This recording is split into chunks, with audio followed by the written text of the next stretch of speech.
unofficial podcast for ProjectFandom.com. I'm your host, Nina. And I'm Sarah. And we are back to discuss House of the Dragon, Season 1, Episode 8, Lord of the Tides. So, apologies first to my co-host because last week we had recorded with a new setup and or using a different platform. And at one point in the recording, I wasn't able to hear Sarah, but she could still hear me.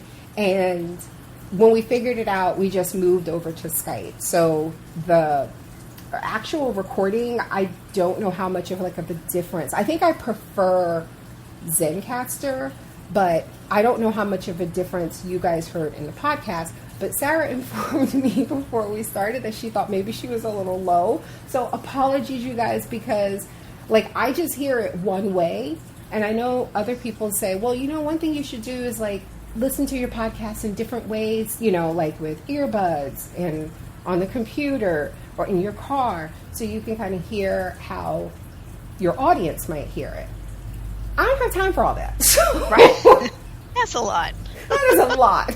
That is a lot of care that I simply do not have in me at the moment. I'm going through a lot, y'all. So if it sounds okay to me, when I'm in GarageBand, putting it all together, then I just assume it's okay. But if it's ever not, please, you guys, even though I know I just said I don't care, I do care. Please, if you're listening and if there's something off or whatever, just let me know. And my apology to Sarah, because when I went to edit it, the Zencastr recording, I could hear when it happened, and I feel so bad because I was just talking and you were trying to talk and I just kept talking. And I was like, holy shit, she must think I was Nico. She must have thought I was the rudest bitch in the world. I'm so sorry. I figured it had hung up at that point. Oh my God. No, I just I didn't know that. I'm sorry about that. My dog's being an ass. I didn't know that it had still, it was still recording. So, I'm sorry. Anyway, listen, this episode, why we're here today. I just want to say, I am so happy I didn't read this book. Because this is so good. It felt so good to be surprised, Yeah. And this was the perfect episode for that. It was just, oh my God. It put me through it. It was so good. It's not my favorite episode of the season. I mean, we could talk about that towards the end. I don't know if you have a favorite yet, but it definitely has two of my favorite moments of the series. Yes. In this episode.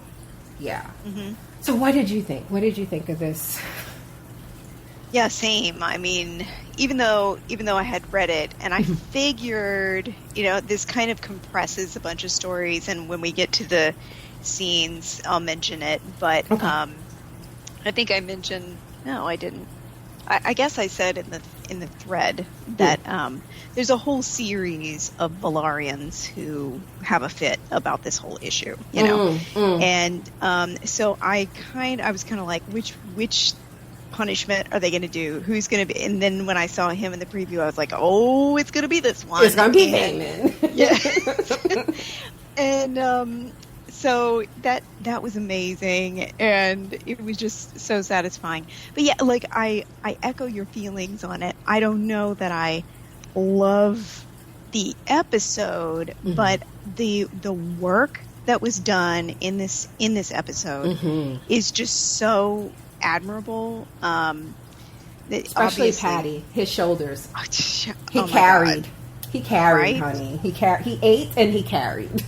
All the way, it tore his body apart. That was how good it was. And I loved the fact that there is a woman director, Geeta Patel, and a woman writer, Eileen Shim. They're both women of color, and it would have been nice to have that touch on maybe the sex scene episode, but yes. To have, I mean, we've already had more women's hands on this in this season than we ever had in Game of Thrones across the whole span. And they did a great job, because really still we were focusing on Rhaenyra and on Alicent, and the director pointed out that she was kind of trying to focus on a lot of people like walking in and out of rooms, so we're not just like hitting the scenes. This is kind of like a day in the life for these people, and you start getting a feel for where they are. We're not just we're jumping forward again, but we're not just like dropped into the scene. It's like we're being brought into it, and start seeing the seats shift. We've got Rhaenys on the Driftwood throne, and we've got Alicent in Viserys' seat, and Otto on the Iron Throne. And I think this show maybe likes to do a lot of sets of threes, and of course now we bring in like one more rhyming guy, so we've got Daemon and Aemond and Vaemond, and and they're all kind of that like second son energy and blood supremacy kind of thing going on. And just kind of like I just had some general thoughts, maybe, that when we talk, you know what, I'm gonna wait. Okay. I'm just gonna wait. Okay. As long as you don't forget, you have your notes. On that note, I do want to say something about something you said that I didn't want to interrupt, but I don't have it in my notes, so I'm glad you said it. Okay, so I've stopped watching the behind the scene little vignette things I've stopped because they were annoying. Yes. So has your life become so much lighter now that you're not raging out at Ryan Condal? Right. For him to be like, so like Alicent was so in love with Kristen. Shit like that. I'm like, what? Oh my God. I don't want this bullshit that y'all thought y'all put on the screen. So, no, so I haven't watched it. But I'm glad what you said about the director talking about like the kind of walking into rooms and out of different scenes and traveling from one set piece to another, and it feeling like a day in the life. And I really feel like you see that in the scene with Alicent thinking she was going to be on her way to greet Rhaenyra and Daemon, but Eric tells her about the issue in the prince's apartments, and like that whole walking and talking feels like a who's the guy that all the white liberals love? Come on, the West Wing guy. Who made that? What's his name? Oh, I don't know, but right, I know what you mean. It's very West Wingy. Yes. Right now, Nikki, our friend Nikki C, is screaming at me because she loves the West Wing. And I'm sure a lot of white listeners right now are just yelling this man's name out. I am sorry, I forgot. But anyway, there's that. But also, one thing I love is we talked about how Viserys changes and has more life to him when my dog is just being an asshole. When Daemon is around. And I love the fact, though, that Rhaenyra, the Rhaenyra we see in this episode is so different than the adult Rhaenyra of the past, in that she seems really happy now.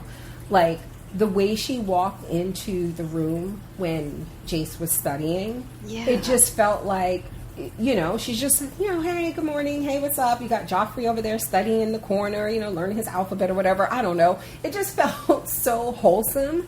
And the way she greeted Daemon when he entered, like all of that, it just felt right.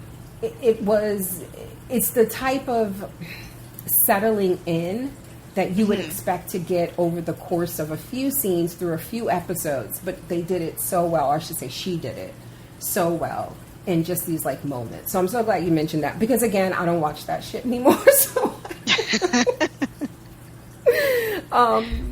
So I do want to say, just a gentle reminder, if for whatever reason, if this is like your first time listening, I've not read this particular book, though I have read the Song of Ice and Fire series, everything that's been published so far and will ever be published, because let's be real, he's not finishing those. No.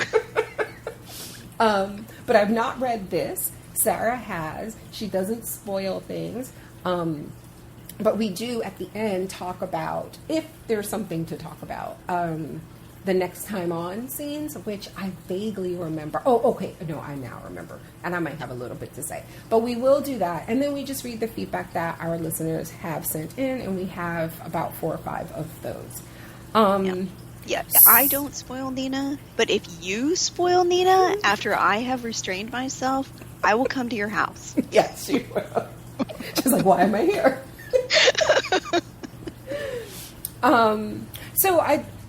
So let's we're going to start talking about this. Lord of the Tides, of course, referring to the title of the person who holds Driftmark, who holds the seat of Driftmark, typically, or not typically, basically the head of the Valerian family, excuse me.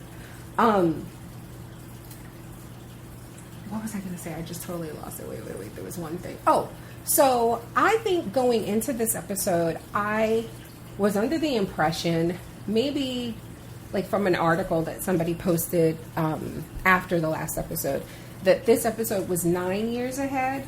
Mm-hmm. But when we start, Rainey says it's been 6 years since she's seen her husband. So is this then...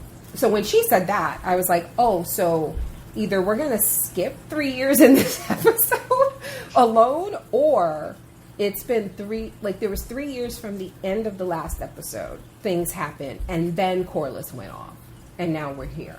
So you watched the stuff at the end. Is it 9 years after the last episode, or 6? It's 6. It is 6. Okay. So he left immediately. Right. Okay. To fight in the Stepstones. Yeah. He's burying his sorrow in war. Yes, as men do, in violence. As they do, yes. Yes. Anything to avoid therapy. Okay, so Rhaenys is sitting on the Driftwood throne and receiving word from their maester that what happened to her husband. So he was... it was like, it was his fault. He led his men into a trap. Yeah. Sailed right on into it. And his neck took a slice from a blade, a corsair's blade. And though they were able to treat that wound, he has a fever that will probably kill him. And he's on his way home from a place called Evenfall, I believe, which is going to take about 3 days. And Vaemond's like, look, he probably going to be DOA. Dead on arrival. So we need to talk about succession. Exactly. Can we talk about how tough Baela is? Because she was like, my grandma is very comfortable where she's at. And then when he stepped forward, I can't remember I think for the first time she said something like, the first time she didn't say my cousin. The first time she said something like, one could take your words for treason or mistake them for treason or something. When he stepped forward, Baela stepped forward. I love that. I was like, what was she going to do? She got that Daemon in her. Right. Yeah. It is. It's the Daemon jumping out. Uh-huh. You don't have to get ready if you stay ready. You stay ready. She's about to fuck her uncle up, and not in the Rhaenyra way. Not in the Targaryen way. Oh my god. She's about to beat that man's ass. Anyway. So yeah, he wants to know what they're doing about the throne. Because he's very plainly, like the first time he says it, he calls them strong pups. Yes. Snuffed out by the pups of House Strong. Yes. Oh my god. That was very evocative. Yes. I was like, okay, he is going there. But I did like how he called out Corliss's ambition. And we know that he's not wrong, because Corliss said basically the same thing last week, that my brother only cares about the name. And he's like, no. He's like, no. Right. I feel differently. Yeah. Those boys are not Valarians. Yeah. Yeah, and it seems like even back in the beginning days of the Stepstones, Vaemond was sick of Corliss's shit, and he was tired of getting dragged into conflict after conflict that they couldn't win, and he was about to step. He's always just on the verge of rebelling against his brother, right? Of treasoning.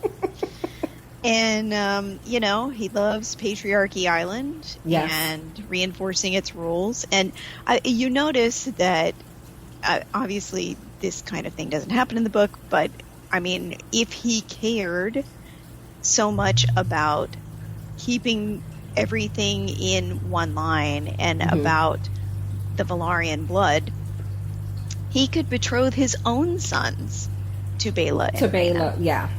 And it would solve all the problems, because then Rhaenys would not get disowned or removed or displaced or whatever it is she thinks is going to happen, which probably will happen because Vaemond is an asshole, and that would keep all that one line in under him. But he doesn't do that. Because vaginas. That's exactly right. Because sexism.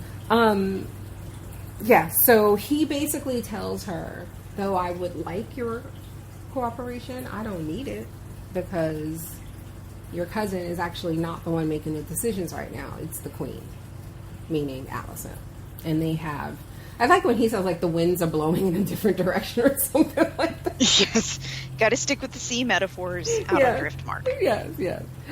Then we cut to Dragonstone, where Daemon has retrieved, we see as he retrieves 3 eggs from, I believe this was Syrax's, what do they call it, clutch? 3 eggs, and he instructs the dragon keepers, I don't know, pit keepers too. I don't know what their job title is, to take them to the warmer. So my first thought was that this was for a baby that he's having with Rhaenyra. But, he took all 3 and he said put him in the warmer, so I don't know if he's trying to be like Nick Cannon, and he's like trying to make his own team. Well, or if they plan on just popping out babies, or if it's just about having the dragons, Because even if you have the dragons, though, you need dragon riders. You need Targaryens, right? Or Valyrians, excuse me. You really just need Targaryens. Like, they have not yet proven that Valyrians can... Well, that's right. I'm sorry. That's right. Why do I keep forgetting, because they're also Targaryens. Yeah, so you need Targaryens. Right. And she has, a mini soccer team right now for Rhaenyra. Right. But yeah. And then it's like assuming, like, then what is his dragon's name? Why am I forgetting? Caraxes, right. Caraxes. Bloodworm. That's a boy, right? Right. So he's the sire of these dragons. Although, look, y'all are, whatever. Y'all laughed at me when I did it, but whatever. My research told me that dragons can change their sex to have babies, to lay eggs. That's what my research told me once upon a time. I discovered this back when we were covering Game of Thrones. And I was so excited, Sarah, on the podcast. And before, like, John and Donnie had to be like, dragons aren't real, right? I was like, but still. What are you saying? I was like, but still, this is interesting. Okay. So, 3 eggs. So now, of course, you're never gonna mention 3 eggs on this show, in this universe, without people being like, are those Danny dragons? Oh my God. Yeah. Well, yes. So Rhaenyra is pregnant, and so they do need an egg for that. And then, of course, Rhaena still doesn't have a dragon. Her egg still hasn't hatched, and so maybe seeking a replacement egg. And then they do just, in the book, they just keep the little guys in the Dragonmont or whatever, and so there are always kind of hatchlings, a few spare hatchlings. They don't all make it, and of course the eggs don't all hatch. You definitely want to keep as many spares as you can. I wonder if we don't know that they exist now. Y'all just have to ignore my dog in the background. He's spoiled and he wants to be out here, but he doesn't know how to like be out here and not react to like everything he hears. So like if there's kids playing outside, somebody closes their car door, and I'm too poor to pay for training to get him to cut that shit out. So, so right now he's in another room, but you know, I feel like he thinks he's being punished because he can hear me, and he literally stays up. He is my dragon, okay? Like he is binded to me, and it's a problem when I need time to do stuff like this. So apologies if you hear him yipping in the back, but he's not alone. He's in there with Kaylee. He's just spoiled, okay? Trust me, my dragon is currently chewing on the laptop cord. So see, at least your dragon keeps their mouth shut when you're recording. Goodness. So, Raina, it's interesting you mentioned that she still doesn't have a dragon because she looks older than her dad. What's with this casting? Right. I have not heard one other person comment on this, so I'm fine being alone in this being a criticism, but I don't like this casting. There were a couple of weird castings this episode where somebody was either too old or too young. Because they're twins, right? They're supposed to be. They're supposed to be twins, and she just looks so much older than her. Like she just looks like she's, I think it may be the hair, which again, I don't have a problem with the wig itself, but I think giving her so much hair and having it be so long and the style of it, like the way they have her hair styled, it looked like something Rainice would wear. So it just made Raina look, and then she gets betrothed to Luke, who's like 4, and for whatever reason, has a baby face, And for whatever reason, it's 6 years later. Vaemond looks like he's 35, but these strong boys are like stunted, apparently. So it's just the balance. It's just not working for me. So when she's sitting there next to him and she's like, "You're going to do great," I'm like, "This is disgusting." She looks 30. He looks 6. I'm sorry. I did not expect this to be my rant tonight, but here we are. One of many, probably. So the fact that she still doesn't have a dragon is ridiculous. She's like 30. Okay, that's what I'm saying. That was my whole point. Yeah, I don't know if they're going to do this in the show, but God, I don't know. Like, eventually, her little egg hatches, but it dies, like, right away. So they have to replace it. You know, so that's what I feel like they've probably skipped over that. Yeah, because she's 30 now. They're not doing that. Exactly. And they're bringing in fresh eggs. Right. Okay. You know, yeah. So to be clear, we're putting a no on these being Dany's eggs. Yeah, no. They don't somehow get on a boat to Essos. Right. Okay. Especially given the parentage, the way that, you know, Cyrax and Caraxes look, I feel like we're still, Dreamfire's still very much in the running here. Okay. Yeah. So we come into inside Dragonstone. I don't know why my brain had a fart on that. And I was like, what is this place called again? Is this her throne? No, it's not the throne room, right? It's just like the living room. Right. Okay. Yeah, it's just, the common room. Okay.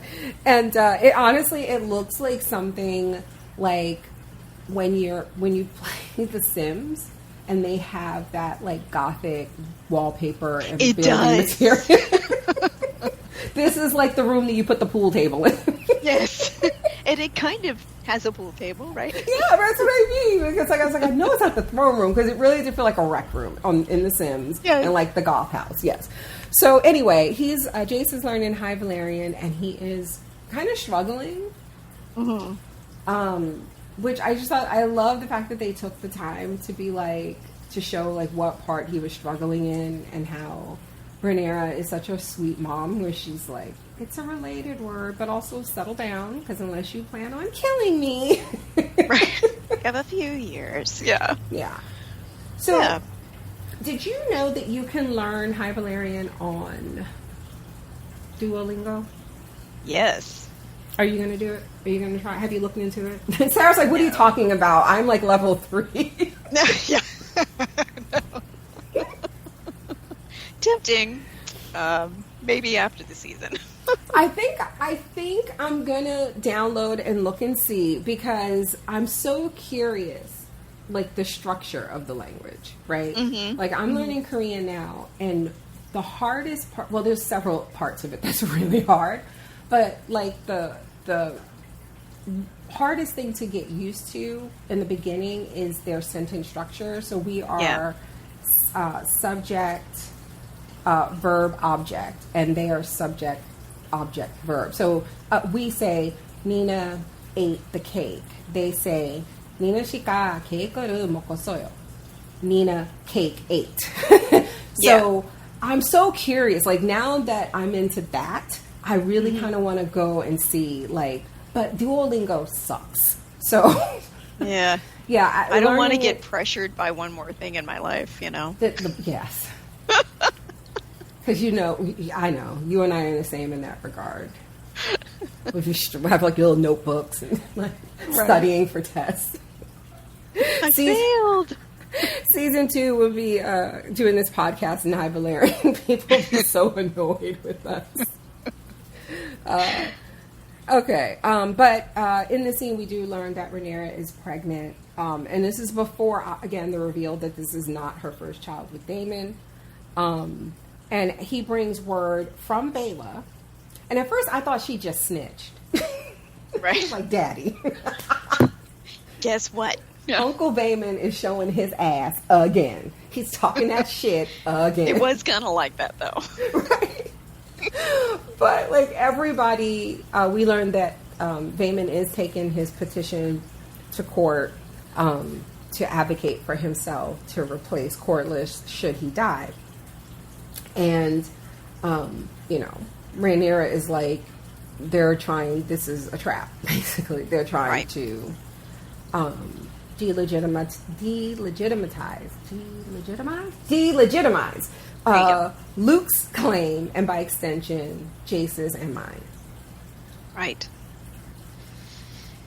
Yeah.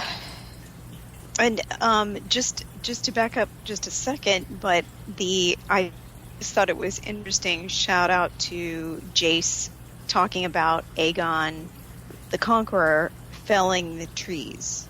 Those are where they were. So one more trees. Yeah. So one more hint that Aegon is going to cut down that tree. So we'll see. I don't know. It's not in the book. But yeah, like that's. Yeah. And just because he's a horrible person. Yes. Oh my God. Like, also, I've seen some interesting things. Like, I can't comment on them because I'm banned on Twitter for asking about the extinction of white men and when that's going to happen. But anyway, so it's probably for the best, though, right? Like, because I have been less stress in my life, right? Like bickering with people on Twitter. Like, it's kind of best for now that I can just like see it and then I can't do anything about it. And I just close the app and go about my life. But when it comes to Hot D, I have seen people, the whole green versus black and like why they root for what, who they do. And then there are people who are like, well, I don't think you should pick a side. Like, I don't think we're meant to pick a side. And I'm like, listen. What? One side raises a rapist. Fucking psychopath. We're not meant to pick a side. This is America. What? We do sides. That's all we do. Come on. No entree, all sides. We're all sides. Yeah, so I'm like, it's so clear to me that her kids are just terrible people. Like, you wouldn't, why would I want to root for either one of them sitting on the throne? Right. So anyway, but yes, he's totally going to have that tree cut down. Yeah. Oh wait, plot twist, maybe it's the other Aegon. It's Rhaenyra's Aegon. Well, maybe. No, I don't know. I have no idea. I'm so glad I actually said that stupid thing, because I was going to bring up another thing I guess we can talk about is we already know that it's definitely getting a season 2, but Yeah. I guess George R.R. Martin recently went on record, and I don't know if this was in the after thing. Again, I ignore that stuff. I think it was his blog. Ah. The motherfucker stay blogging and not writing. Okay. Ugh. His not a blog on, like, whatever, GeoCities or whatever it is. Alta Vista? I don't even know.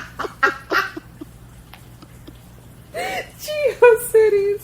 My God, we're old. Jesus Christ. Speaking of which, how dare you? That message you sent If to these me people earlier. don't know that we're old. Okay, I won't say it then. But how dare you? You know what I'm talking about. I know, but this show is making me having an existential crisis. I won't say what it was, but she brought up what our ages will be when season 2 starts. It's not good, you guys. It's not. I was just like, what? Like, or is that too old to podcast? Like, what? It's like I'm not out in the club. Jesus, can I do something? I'm just saying. But anyway, in his blog, apparently he said that it is that either he has it mapped out that he would like it to be 3 to 4 seasons. Yeah. Look, That's interesting. I'm reeling about that. really, because, well, okay, but no, because, so I know that we talked about this. So this is, the Fire and Blood is like a planned to be 2 volumes, but so far the first volume is out. And the events in this, like this whole, the Dance of the Dragons, like it begins and ends in that volume, right? Right. Okay. But Yeah. what could the... Okay, so then I'm assuming the next volume then covers the events from after the dance, which I'm assuming no one knows, right? Like you and other people. Like there's nothing... So basically, if we're talking Targaryens, right, it's whatever happens from the end of the dance to the Mad King. Yeah, I mean, there's some history available in the world of Ice and Fire. Okay. So it's even more like, whereas this is like a history book, that's kind of like an outline. Gotcha. Not like detailed, like Right. way less detailed than even this is. Very, yeah. Got it. Okay. So, in your opinion, then, if everything there is to know about this story, the dance, is in the volume that you read, is that 3 or 4 seasons worth of material? Let's say, 2 more 10-episode seasons? Yeah, good question. It's so hard to gauge because of how they spaced this season out. Mm-hmm. I know that they were using this season as the prologue, but it gives me no indication as to what speed they'll be taking the dance. Mm-hmm. Technically, of course, you could drag the whole dance out, which is only a 2-year period. Mm-hmm. You could drag that out 20 episodes for sure. Right. But I feel like I already know what they're going to end next season with. And that would be essentially the end. And then there is a lot of fallout that then passes, but I just don't know how they're going to do it. My stomach hurts. Okay. Yeah. So what else? Oh, and Daemon isn't really worried about Rhaenys in this conversation with Rhaenyra. She's like, difference is she thinks we killed her son. And he's like, yeah, don't worry about it. So Daemonish. Yeah. She got Bela. Like, she ain't stupid. Right. And then she's like, yeah, but that's for Lena, and not necessarily for us. Right. And he's like, well, don't worry about it. Let's go. Let's just go. So this scene with them heading to King's Landing, the music in this scene is so pretty. Yes. And it's like a chanting almost. Yeah. I've heard it before. I'm guessing earlier in the season, and I haven't done. I keep saying I want to watch the full thing through. Maybe I'll do that before the finale. Binge the whole thing. But yeah, this music is so pretty. Yeah. I also should probably check out Spotify because I'm sure they're doing that thing like Westworld did. I'm assuming after every episode, are they releasing music from the episode? Good question. On I mean, he did Spotify? do. I mean, it's Ramin, and he did Westworld, so he's probably doing it unless they're not letting him release the music. But I agree that the music in this episode, in particular, was just gorgeous, and you can start hearing some distinctive. I do have an ear for music, but I don't necessarily have an ear for themes. But I did notice that, like, when Damon dug up the eggs, Yes, there was a little bit of Danny's theme in there. So, lots of evocative music. and I love that. It's just a reminder that this will have like this story continues, and that it's still connected. If that makes sense. Yeah. Okay, so they get a not so warm welcome. The walls of King's Landing. Is it just me, or are they looking gross? It just it was like black. This is we've seen several welcomes Yeah. in this show, right? This was the most pathetic of them all. Truly terrible. And the only person that greets them is the Caswell person, right? Yeah. Yeah, so that's the guy. Because, again, when she was carrying the baby to see the queen, the fact that she said his name, I was like, okay, we're going to hear from him again. Aww. Right. The new person that we don't even really get introduced here, but the guy who calls them out, the guy who announces them is a King's Guard, and his name is Stefan Darklin, and so he is important, somewhat going forward. Although we'll see how important depending on how they remix other characters and things. Yeah, right. Okay. But I really loved Lord Caswell coming out, because it almost seemed like, my impression was that no one was told, and it was only that he heard someone whispering and ran out the front door, and he was so mortified, embarrassed. Yes, and I noticed he just kind of gives her a little, a minor bow that's not too dark, and then he takes her hands and he's like, hi, and that, I think we're really supposed to feel that his devotion to her is true and not just a political, right. I like the Democrats, Right. He's truly for her. They notice, when it's hard not to notice, that the castle has been made over. Yeah.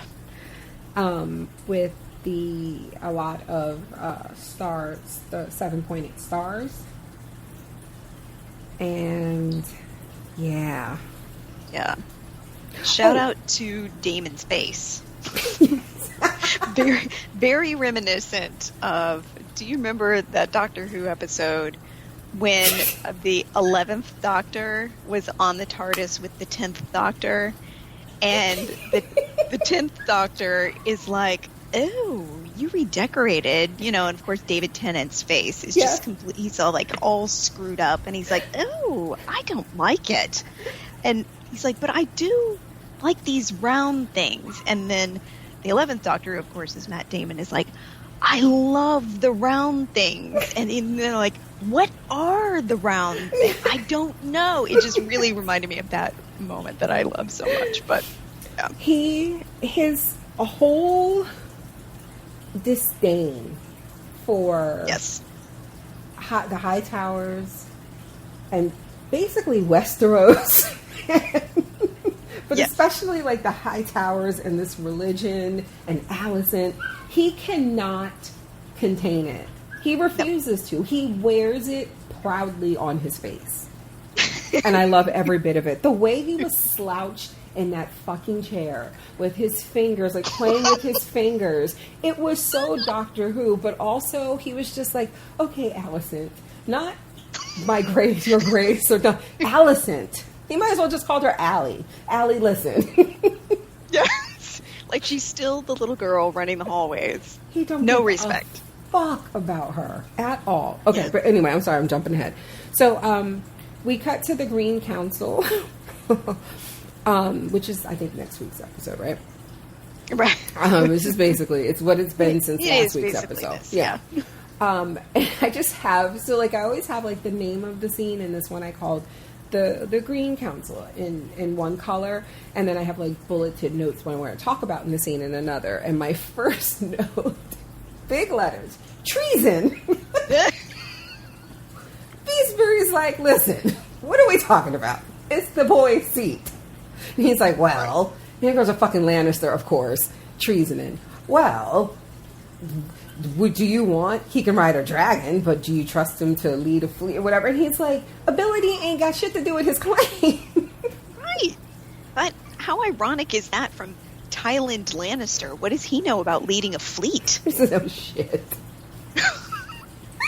Did I miss the part where the Lannisters have a great shipping lane? Like, what? It's just like, shut up. Every time he speaks, it's just... I picture so Rhaenyra. terrible. I picture Rhaenyra at her wedding from that episode when he told that stupid joke, and she's like, "It's always a pleasure." Ugh. Right. And he also points out that he says the boy has been raised most of his life away from Driftmark. He's literally one island over. He's right there. Wait, who's this motherfucker that when when the maester was also like, yeah, no, that's this is not what we're gonna do. He kept like interrupting and being who the fuck is that guy? Okay, that's Jasper Wilde, and he is the Master of Laws. So they didn't really introduce him last episode, but he's also named Ironrod, and part of that is a double entendre. He's supposed to have like 29 kids. No. Yeah, he's horrible. He's like, well, he hasn't formally named him the heir, God. But yes, one thing I noticed about this crew is they're so openly disrespectful to each other. They're constantly interrupting each other. They're and no actual business is being done. Like Beesbury is the only one who's trying to get them to say, okay, like we have all these taxes and stuff, but the priests keep trying to take it for the parade of the mother, and like I don't think that's great. And she's like, ugh, you're so boring. All they're doing is sitting there politicking and trying to shore up the claim. I'm trying to remember, what did they still have those little balls on the table? Yeah. Remember those were still there? Alicent has hers. Okay. I only saw hers because they really focused on her kind of twiddling with it, but I didn't see anybody else's. Okay. So yeah, there's that. There's the talk of that, and then Westerling comes in and announces that Daemon and Rhaenyra are there. And when Otto says, "Did they receive a welcome befitting of their station?" And he's like, "Yes, as per your orders." Alicent didn't know about that, did she? No, because she gapes at him. Yeah, like, what the fuck did you do? Exactly. Okay.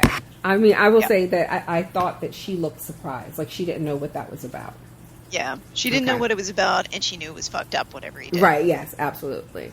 As she leaves to go greet them, she's told that there has been an issue in the prince's apartments, and I think it's interesting that no one, like, we all knew it was Aegon. Right. We knew it wasn't going to be Aemon. It was, it's Aegon. And Egon, this is the beginning of the Eric yes, saga. Did it. Mm-hmm. Right. These are the Cargyle twins. This one is Eric, and the other one is Arik. And so just a note that Germ enjoys parent trap type situations with his twins, and we already missed one. Like, once again, hearkening back to the girl who stole Balerion, she was a twin, and her twin sister had been sent to the Septas because she was like a studious, quiet girl and whatever. And so, well, they suspect that it was actually the girl who stole Balerion that had been sent. And then when they came back together for some event a couple of years later, they swapped places. I think, where have I heard this before? I think it may have come up in like one of the bedtime stories, or somebody said like Arya or something like that, you know, had mentioned it. Yeah, it just feels familiar. Yeah, just keep an eye on potential twin swaps going forward. So this was Eric with an E. Yes. Right, and she mistook him for Arik. Arik. With an A. Yeah. Okay. We'll get that one right. If there's even a difference in pronunciation. Right. So Viserys looks bad, y'all. Rhaenyra and Daemon enter his chambers. We see his Lego set is covered in cobwebs. Yes. He's skeletal. Half of his face is bandaged, so we can only see one eye. His teeth are rotted. His fingernails are black. He barely has hair. His skin on his head is more like lesions and chafed, and it's bad. It's so bad. It's so, like, I wish I'm just going to say it. Viserys is my favorite character on the show. Yeah. Gave him a hard time in those first few episodes. He made a lot of mistakes that we're about to, see the consequences of those mistakes. But man, again, that interview with the actor saying how he put bits of his mother into this role. Yes. And she had recently passed away, and he's particularly talked about his mother's kindness. Ugh. Like, I couldn't help but think about that throughout this episode with him. Right. But in this scene in particular, his, joy at seeing Rhaenyra and Daemon, his joy at seeing and then scaring the shit out of his grandchildren, niece and nephew. Is that how that works? Yes. Did I get that right? Okay. Yeah. Aegon and Viserys. But yeah, this whole everybody did such a good job from Daemon wanting to talk business. Right. This is what we need you to do. To Rhaenyra, gently being like, no, back off, let's let him meet the kids. This was so good. Yeah. It was really beautiful. And I agree. Every single person in the room was amazing.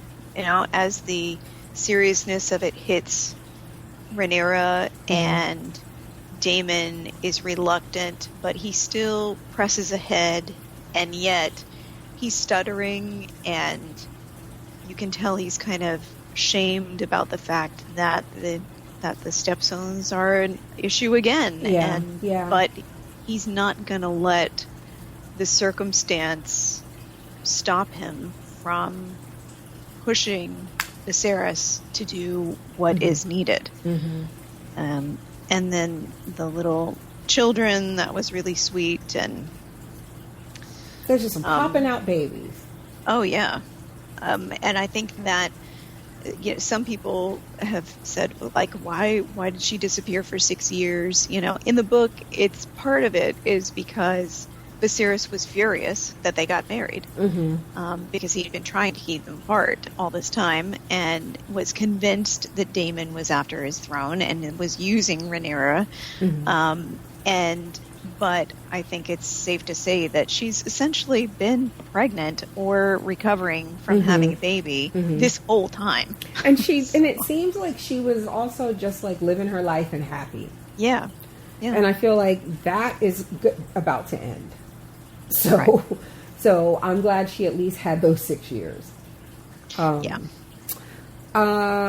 There's a moment where when Viserys starts to, he's in pain, and he can no longer sit up. He asks for his tea, and after he drinks it, Daemon sniffs the cup. Right. So of course there were, the first thing is, are they poisoning him? And it's like, look, they didn't have to, because this man's been dying since episode 3. Right. I mean, it's been 6 years. Like, if you were trying to poison Viserys, right, I think it would have worked before now. Right. But it's a legitimate concern. Of course. But the point I think we later learn is just that he realized that it was milk with the poppy. Yeah. Yeah. That it may be tea, but it had that in it. It was, he's drugged up. Basically morphine, right? Yeah. Yeah. So we meet Diana. This was the issue in Aegon's apartments. Basically, Aegon raped a serving girl named Diana. And so at this point, the only people who know about it are Eric and Taylor, right? Is that her name? Talia. And she's telling the queen what happened, which is that, Aegon attacked her. She told him to stop, and he didn't. And for her troubles, the queen tells you, I believe you, but I'm worried other people might not. Yeah. You were alone with him. But she has to be. Doing her job. Listen. Right. Any bit of anything positive that I would have felt for this character. My dog. Anything positive that I would have felt for this character went out the window in this scene. Yeah. Because this is just...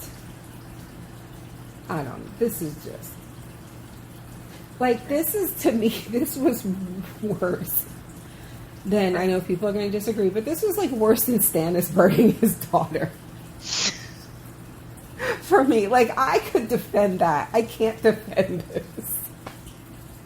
This is terrible. Yeah. I think Alicent has big Cersei vibes in this scene. She's very buttoned up like Cersei was. She's calling her Sweetling and Little Dove and, all that kind of same The same thing. Stuff she did to Sansa.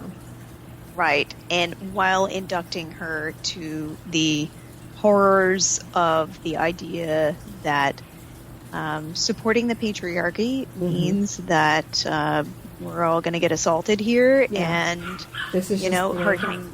Yeah, and... Alicent feels that she's essentially been assaulted all these years, and now Diane, personal maid, because she was helping with the kids and stuff like that. Yeah, is also in the loop. So we know that. I don't remember if it's ever explicitly said, other than when she yells at him later, like, keep carrying on like this. But this is not the first time. Oh, no.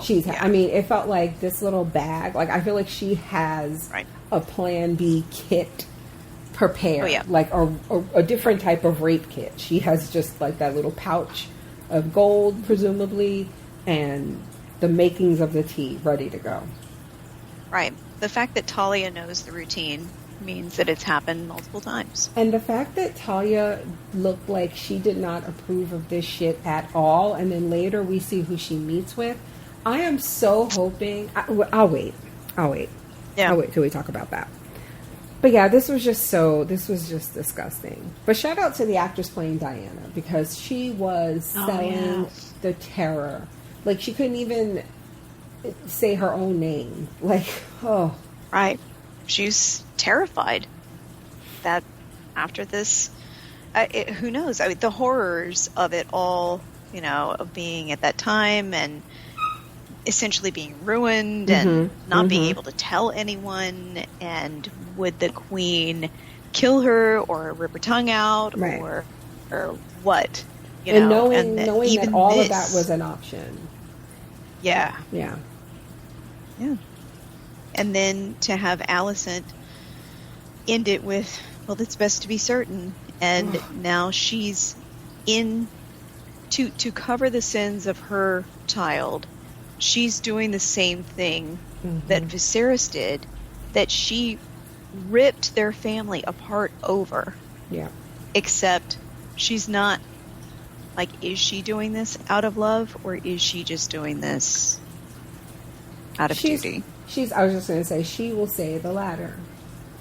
Yeah. Because that's how she is going to excuse, or that's how she has excused what she's done. Right. And then I think she's going to, obviously by the end of this, the whole misunderstanding, which is just a choice that they made. Yeah.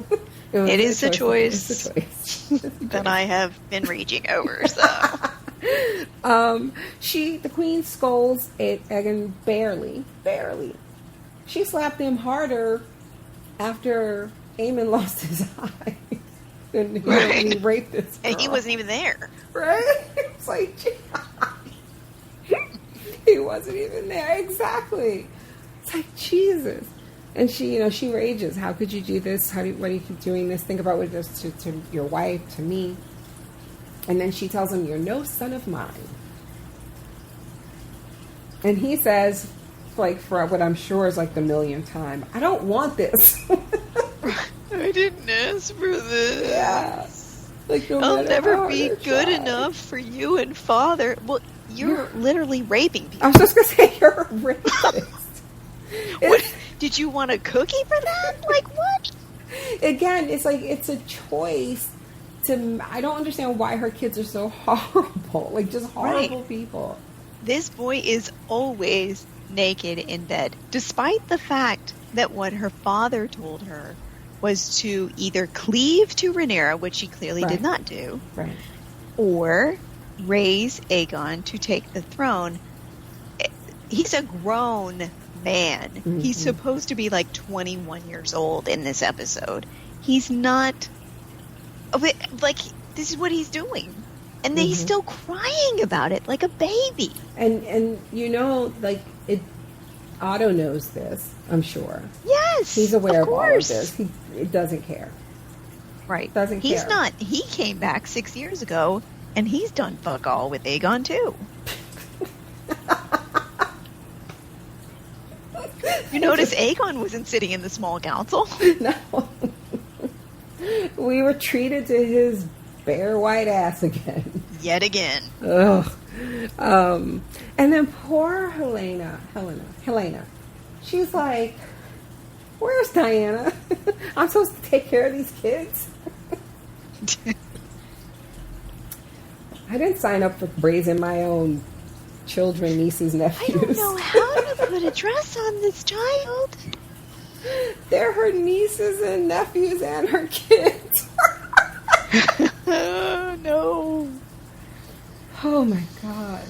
I don't know if we talked about this. And Alicent has just... No, go ahead, say it. No, I think we're about to say the same thing. Yeah. Well, and Alicent has just fed her daughter to this man. Yes.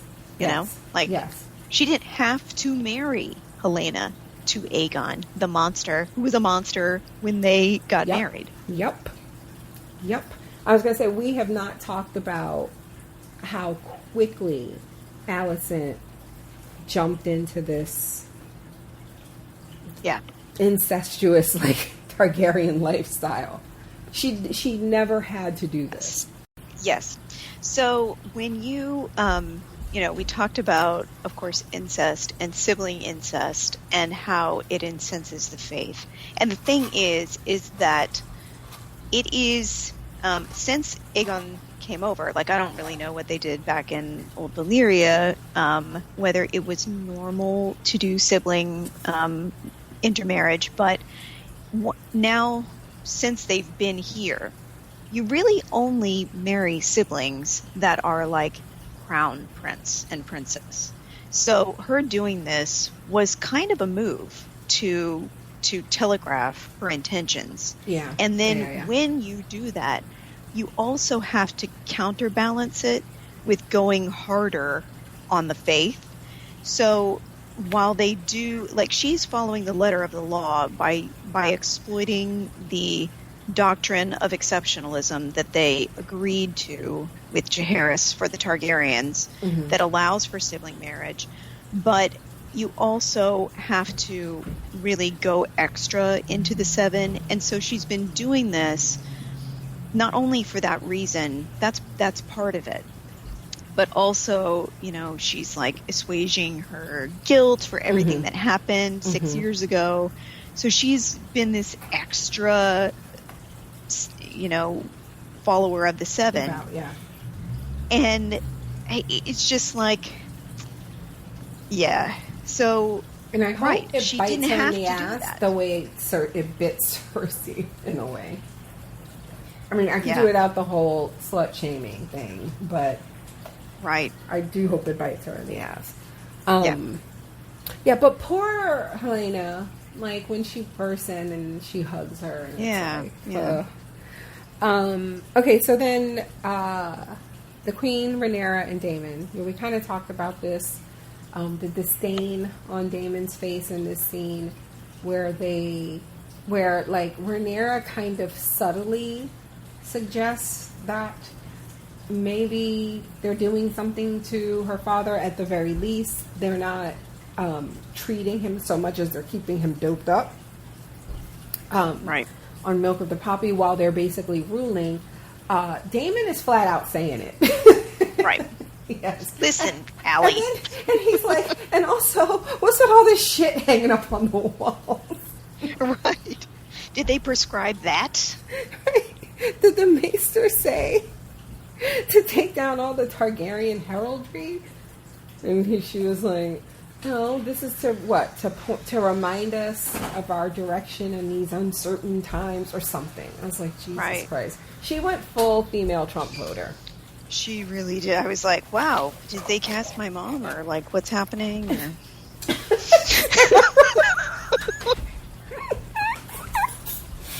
Oh my God. But fortunately, Alicent's like, I'm not going to hold this bullshit against you tomorrow when I decide whether your son is a bastard or not. And just like walks out the room. That was really something. It was like, on one hand, big caregiver and absentee child energy in this moment where they're questioning his treatment, and she's been the one here on a daily basis. I even questioned whether she knew they were in there, and if she just came in, right? If she just came in to see Viserys and then got caught flat-footed with all their questions. But the way that she answers all those questions was just really harsh. I get the feeling, like, I felt she was genuine.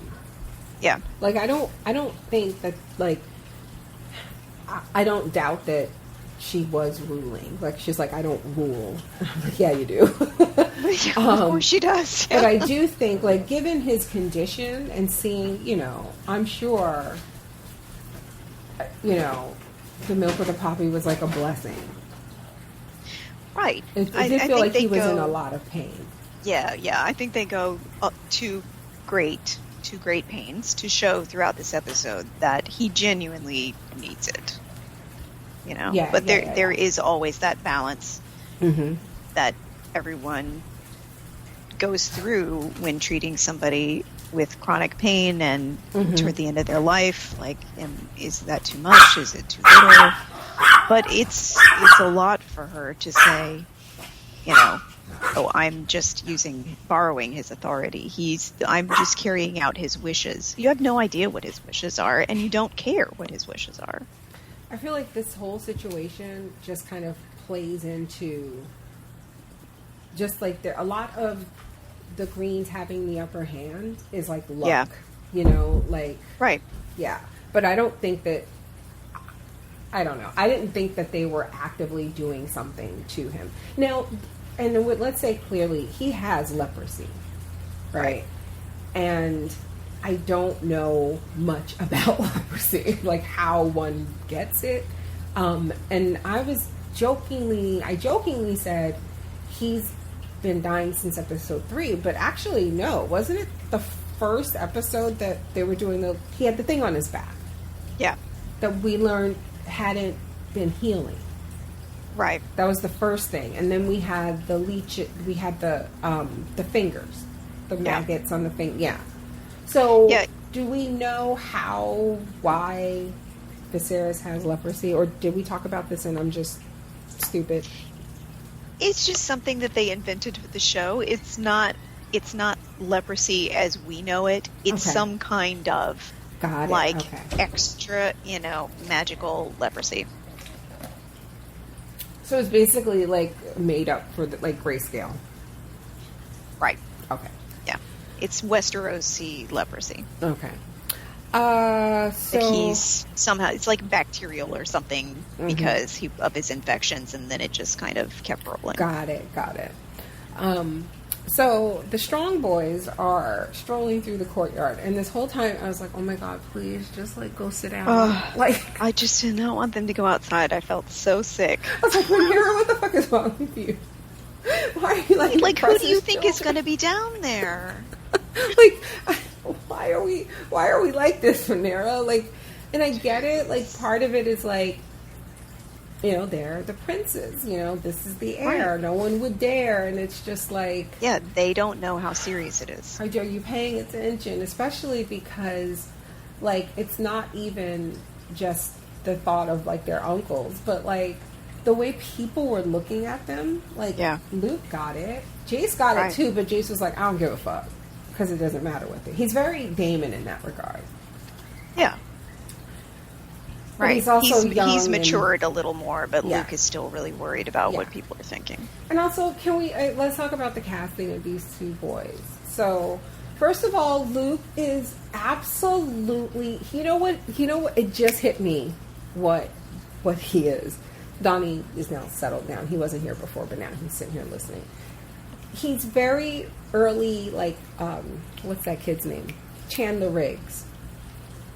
Very early Carl. That, with just more hair. Right.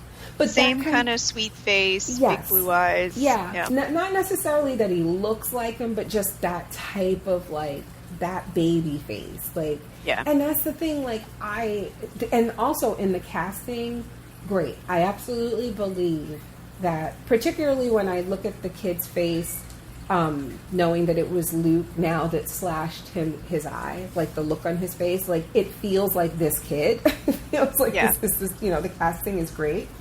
But I gotta say, is there a book explanation because they said there are no more recasts, right? So, why has it been 6 years and Aemon looks like he has a mortgage? And these two little babies. What has Aemon been doing? I feel like he absorbed 30 years of psychoticness from Vhagar, Oh my God, that's like an anime move. So anime. Yes. The picture of Dorian Gray. It's Vhagar's life. Yes, he's siphoning Vhagar's life force. Right. So she's now only 230, whereas before she was 260. Yeah, right. I don't know. Yeah, yes, I will say that in the book, the boys are all still supposed to be pretty young, much younger, boys, but yes, I think that they Yeah, there is a purpose. And I can see what they're doing, like with Jace's hair. I feel like they're gonna do something different with that as he it looks ages. ridiculous. Yeah, right now it's like boy chopped hair, you know. Yeah. And then I can see they'll probably change that. Oh. And then I feel like they picked Vaemond, the actor for Vaemond, who is rad looking. I agree. I was like watching the episode. I was like, they ain't have to make him hot. Y'all got a lot of goddamn nerve. I do not need to lust after Vaemond, and yet here we are. Especially because you motherfuckers did this 6-year time jump, and again, he went from fetus to like grown ass man. I don't understand the math. He looks 35. Yeah, I feel like they get it. cast him for a specific battle. I was just gonna say, like, it's so for me. Like, I'm gonna say it because again, I haven't read anything. Anything I say is absolute speculation. But I feel like the kind of like face off they had, I was like, oh my god, please tell me Daemon kills this motherfucker now. I know you cannot spoil or anything, but I just felt like, because I feel like they want us to believe like he's Jace's or Luke's that killed, but again, those babies ain't got it in them. Like, I don't expect anything from them. They embarrass me, to be honest. Just kidding. Yeah, and that's so interesting because they're not, you know, I mean, Daemon is a badass, so you assume that they've still been training, and yeah, I don't but get it. I do think they purposefully cast those boys to be more innocent and open and like normal looking. Yeah. Which I have a theory, but I'm not going to say it. Interesting. Yeah, I won't say it. And then, but I do have a theory. We didn't talk about this. Talking about casting that doesn't make sense. I've already ranted on Raina. I'm not going to do it again. But we didn't talk about Aegon. Fucking Aegon. I cannot get over that casting. Listen, like, what was so funny because we're in our group, right? Our Facebook group. And, we're talking as we're watching the show, as we do. And at some point, I can't keep up with everything. So after the episode, I try to go through it again. And I saw where you were like... raging out. You were like, I try to remember exactly what you said, but you were like, I still don't get it with this Aegon casting. And this was after the episode again. So you said that, or I read that, and my mind immediately flashed to him at the dinner table at the end. And it clicked. And I was like, oh, I have a theory. And then I kept scrolling the thread, and then I never went back to it. And apparently y'all were like, bitch, get back here with this theory. So then I felt bad because it wasn't like some earth-shattering thing. But to me, what I think maybe they're going for, and you tell me if you think I'm giving them too much credit, is that it feels like they've been setting up that Aegon is an alcoholic. And he's been drinking from a very, very young age. And I would, because I'm thinking, like, what's the difference? Like, again, in 6 years, do I buy this type of body change? Like, and what's the reason? Like, I'm sure they could have cast someone, a little bit shorter than the guy playing Vaemond or whatever, but they went this way for a reason. And I wondered if it's just that his drinking stunted his growth, because his skin, like, and this is no shade to the actor, I absolutely feel like they are making him look this way. For instance, that scene, it's when makeup. It feels like his eyes, under his eyes, it looks like sunken in, and kind of dark. He always looks hungover, and I just am, and I don't have like firsthand personal experience, but I thought one of the signs is like, it feels like it stunted his growth, and he's like, not bloated, but you know what I mean. He's heavier. And his face is kind of, Yeah, and I was like, that makes sense if that's what they're saying. Now, maybe I'm giving them too much credit, but I did know in that same scene where they have the toast and it shows, because I remember there was one in particular I wanted to see if people drank to it. I think it's when she said, "You'll make a good queen." Mm-hmm. I noticed like everyone sipped, but Aegon just downed it. Right. He just tossed it back. Yeah. So it's like, he don't give a shit. And I think, so that's my theory, but I don't know. Or do you think it's just shitty casting? I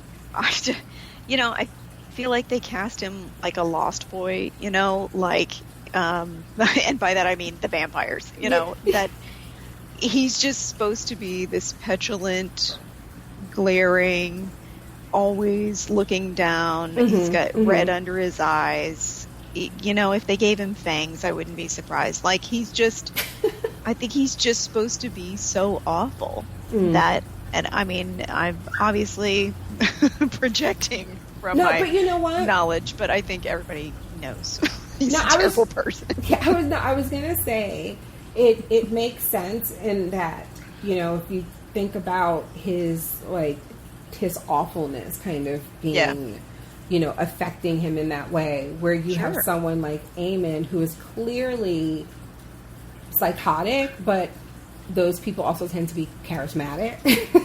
Yes. So it makes sense that he would have the longer, straight, more traditional looking Targaryen hair. And then, of course, the scar and the eye patch doesn't hurt.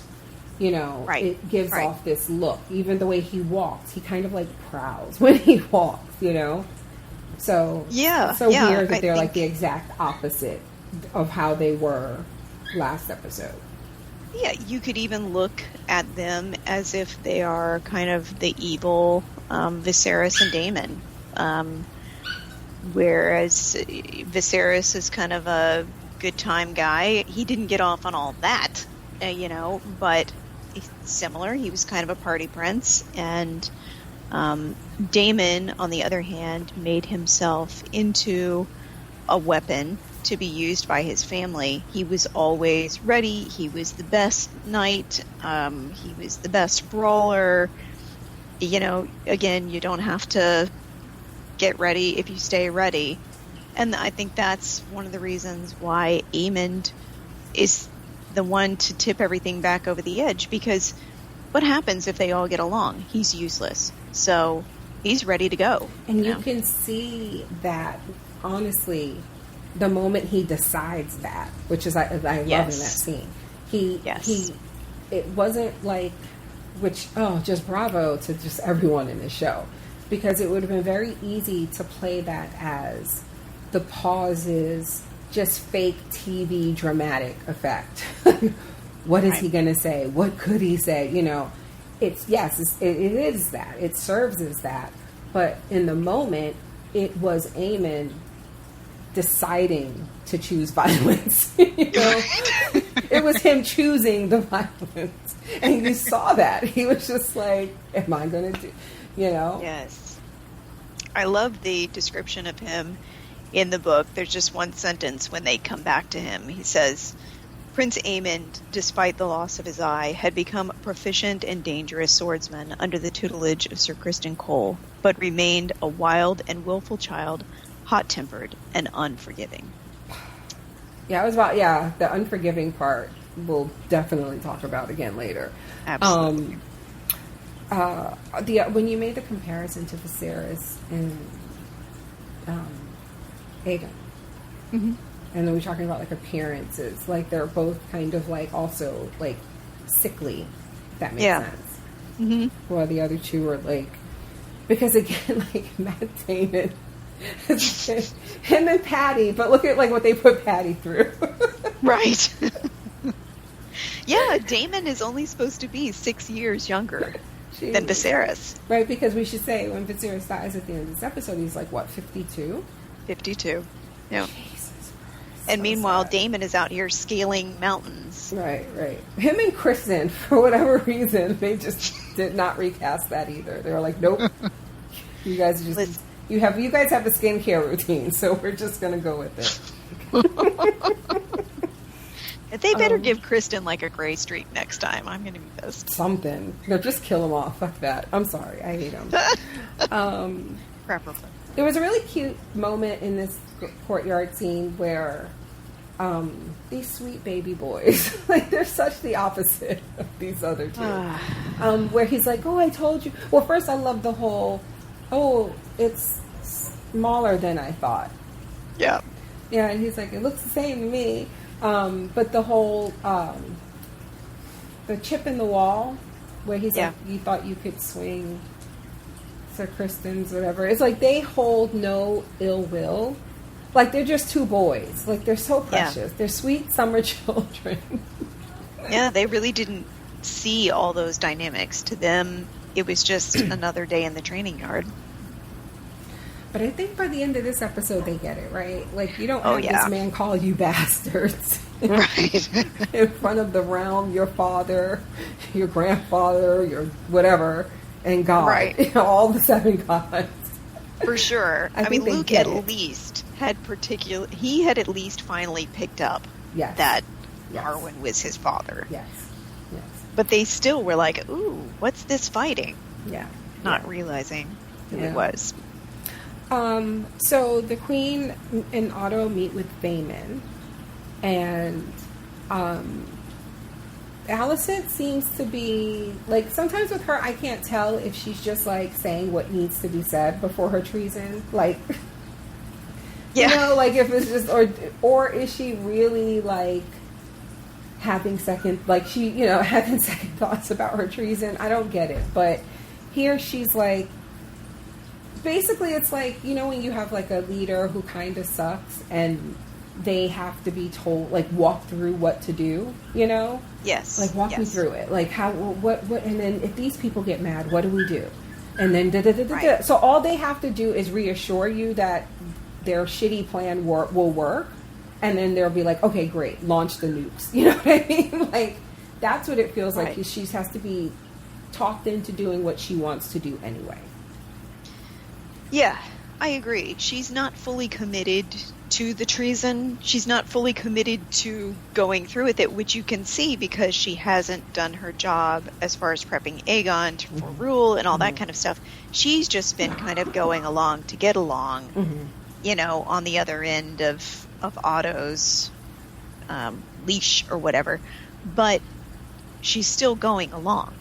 So she knows that this will probably have to happen, but she's still being led through it. Yeah. And they basically tell her, you know, if Corlys dies, do you want a child being in command of the fleet? And it's just like, why are y'all acting like that's how it works? That's not how it works. Right. Like your son is a child, and he's not going to be making, like, you know, well, exactly. He was, but here they've egging up. But you know what I mean? Like, yes. Come on. Is there not a Commodore already? Is there not a leader of the fleet that he would just be reporting to? Like, that's not how it works. Yeah, but for you the don't sake put a of bunch this, of toddlers on these ships. And again, this is like either they know this and it's like a cover for their treason. Like, at least we talked it through, and this is our decision that he's too young. Like, you know, and we're overlooking that this shit is done all the time, whatever. Right. Because they can't really be challenged, honestly. And they know that. Exactly. Well, they thought that.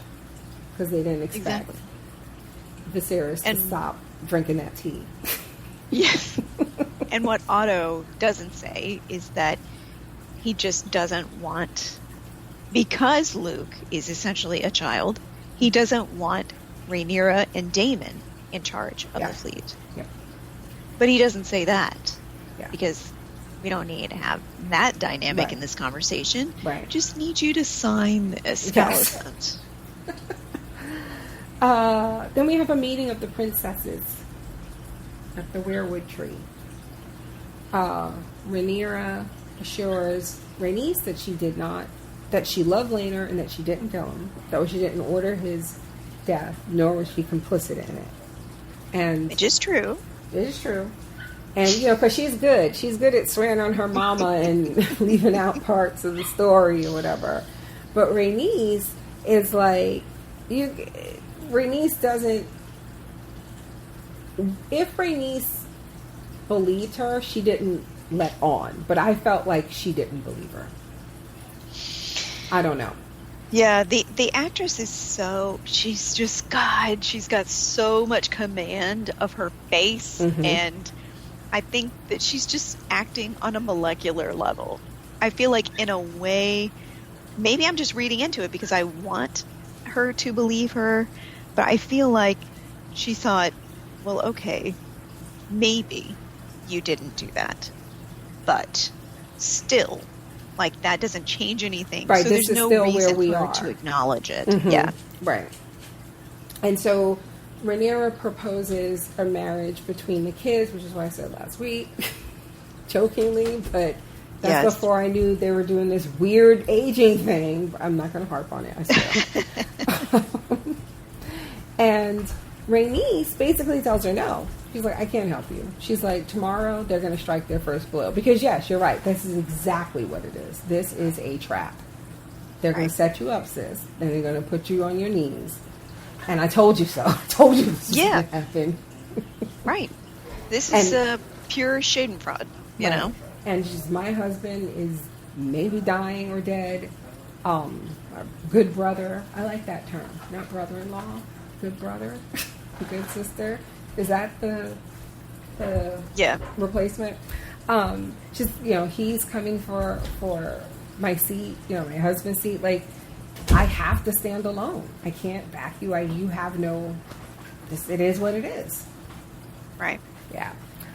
So then Rhaenyra goes to Viserys that night and asks if he still believes in Aegon's dream, and she talks about the burden that it is to be the one to to be his heir, and how she thought she wanted it, but she says, if you really believe that it's me, you believe in that dream and this is the way it should be, then I need you to defend me.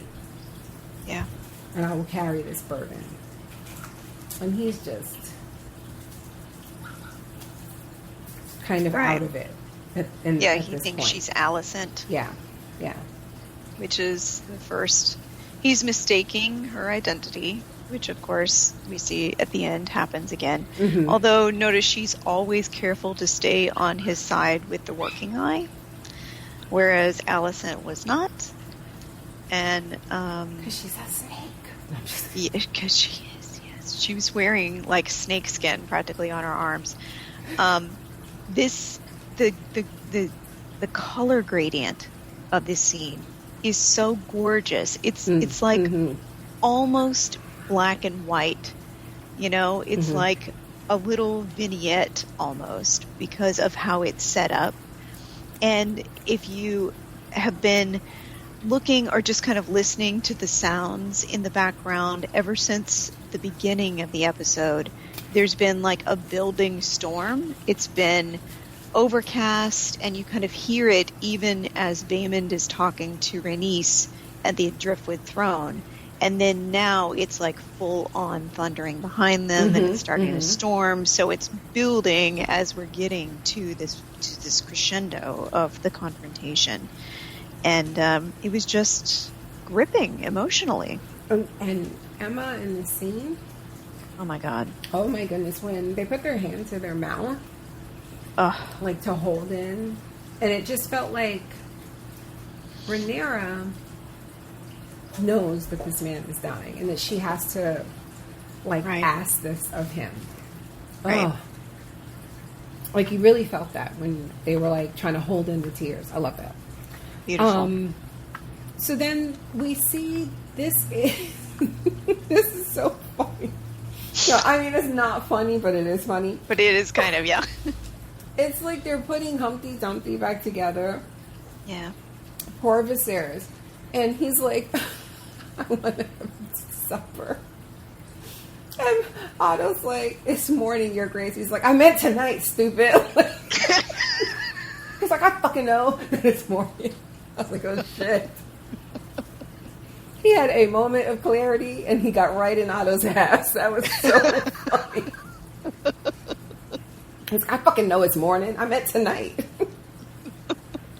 I love it. Give that man an Emmy just for that scene. That was hilarious. Yes.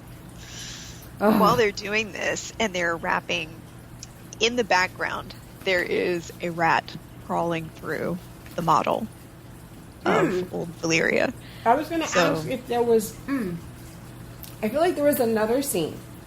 There was a rat. Maybe it was this scene, but I thought it was another scene where it was like... Maybe it was this scene. But yeah, I did notice that.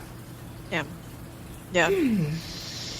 So, yeah, the whole... The exchange here is funny, and also it is beginning of, or maybe it's indicative of the misunderstandings of the Hightowers regarding this. Not just an innocent, like, is it just an innocent misunderstanding, like, oh, Grandpa, it's morning, or is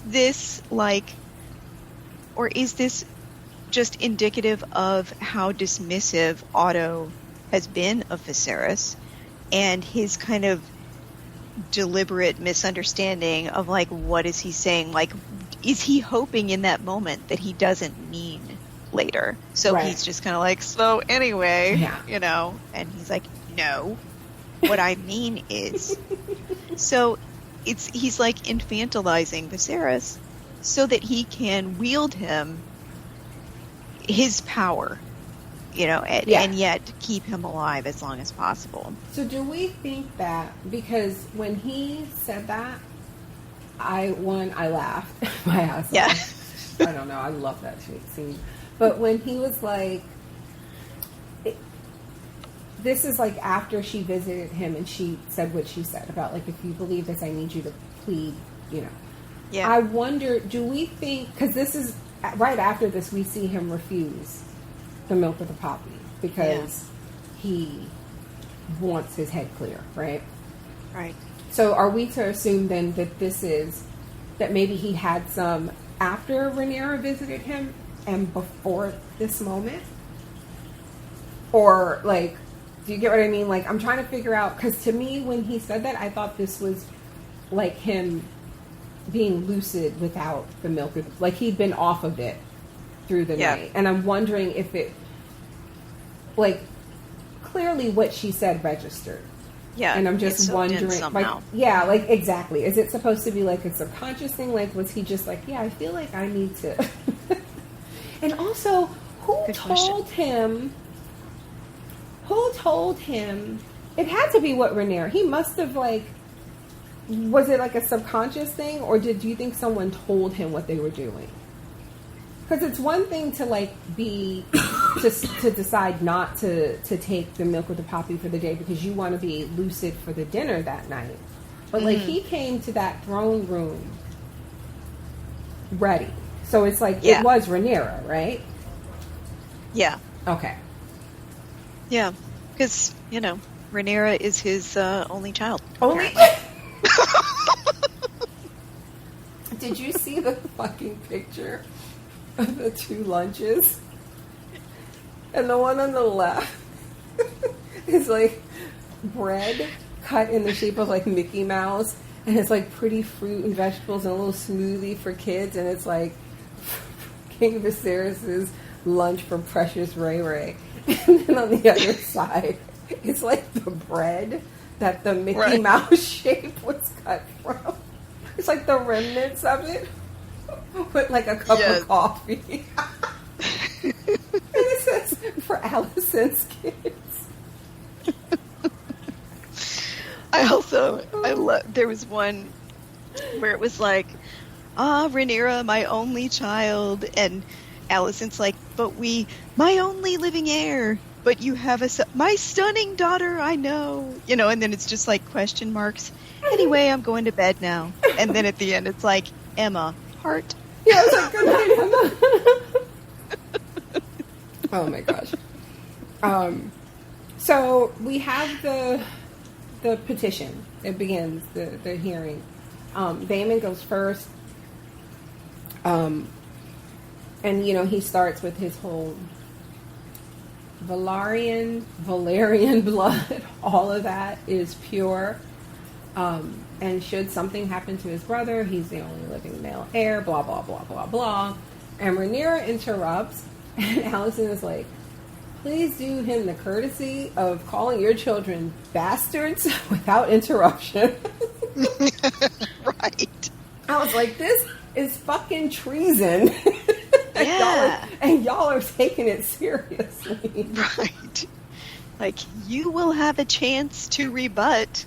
It very much felt like a presidential debate with Trump, where he's uncontrollable, and then the other person is like trying to follow the rules, but they have to interrupt if they need to say something to stop him from just treasoning. Exactly. And then he just keeps going, and everybody's like, hey, person following the rules, you need to continue following the rules, God damn it. You're like, really? the guy, the actor playing Vaemond, he's so good though. Like, it was like he was on a stage, man, or like a good way, not like a scenery chewing way, like in a good way. Yeah, he was really a pleasure to watch. And it's interesting because he is. I'm gonna have to look up his name before we end, but it's interesting because the character himself, like, obviously he's right, but again, we talked about this, like, Laner claimed those boys, right? Corlys claimed them boys, right? Viserys claimed them boys. Like, yeah, that's just the way it works. That's how patriarchy works. Like, all these men had to say, and y'all are in here on some bullshit based on more patriarchy. Like, he's like, no. Right. Like you said, they wouldn't give it to Bela or Rhaena. It has to be him. Yeah.